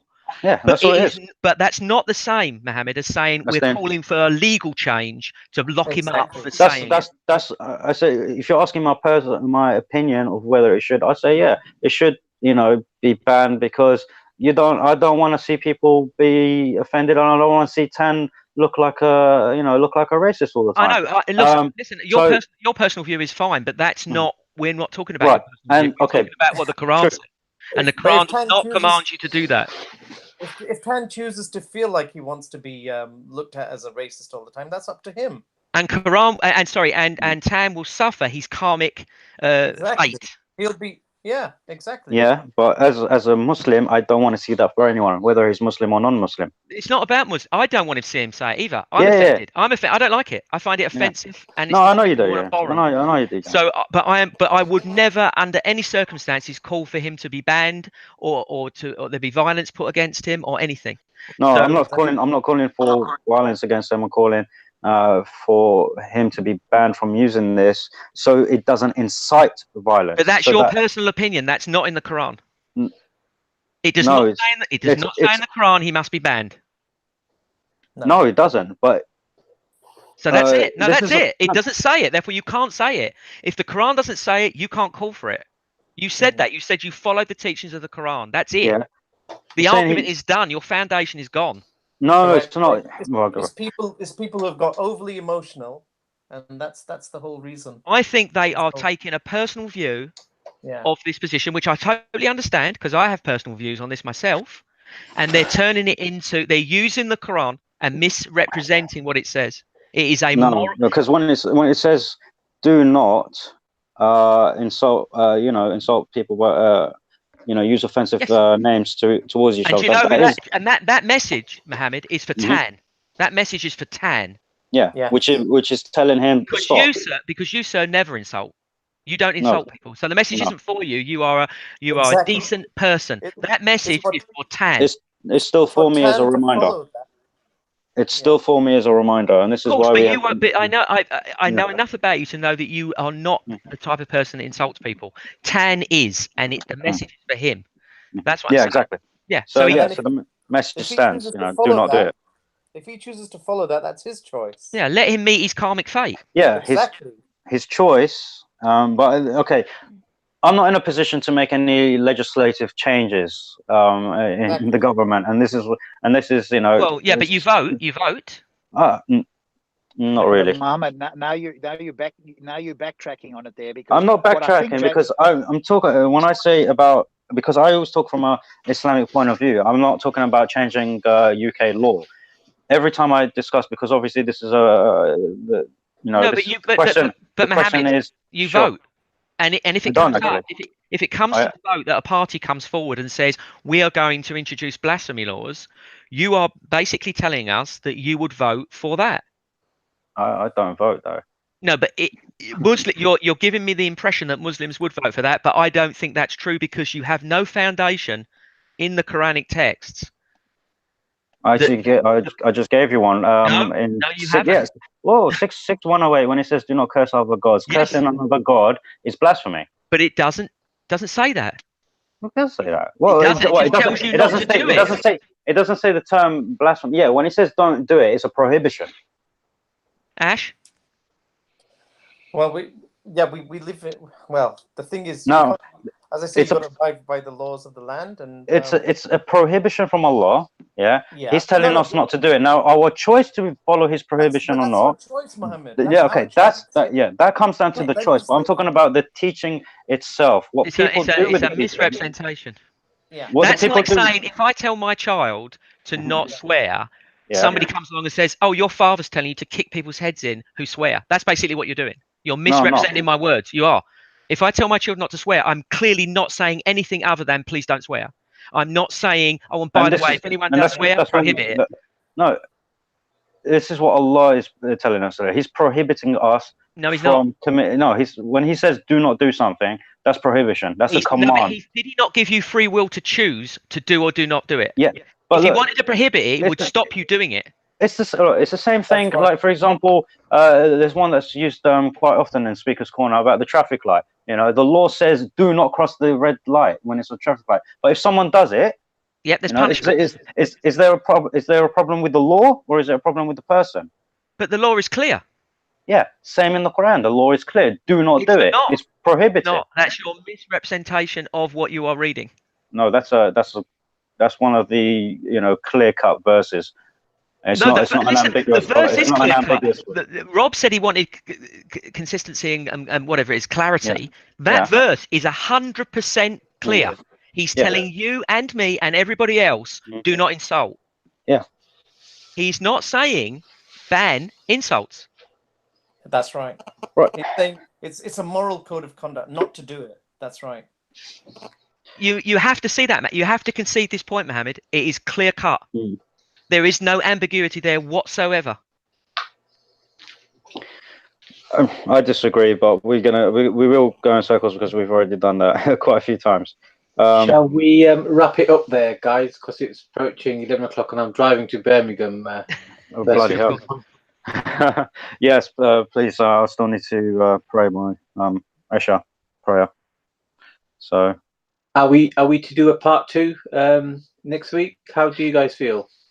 yeah, sure. That'll give me more time to prepare as well. I would love to, and maybe we could introduce some other questions in there as well. Can we get more people on, Manny, such as Hassan and others who might? Hassan was on here I briefly. wouldn't want to come on if there's more people. I'm not going to come on.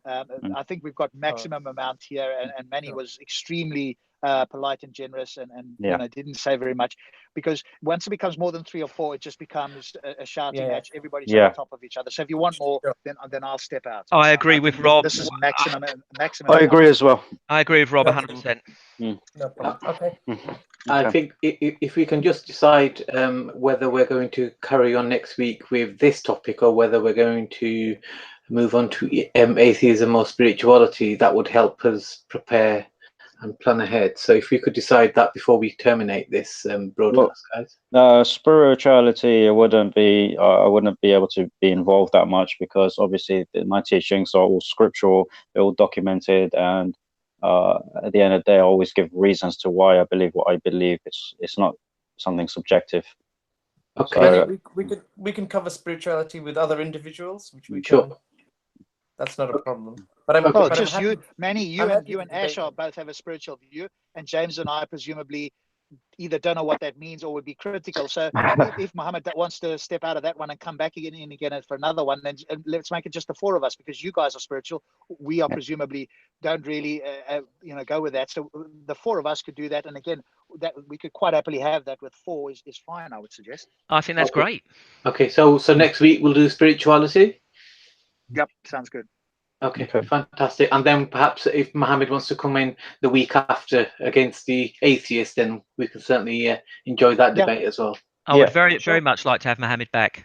Thank you very much. Brilliant. Thank you everybody for coming, and thank you for all the viewers for keeping with us. But thanks panel, that was great. Thank you very much. Thank you. Thanks everyone. And good night, everybody. Good night. Bye-bye. Good night, guys. Okay.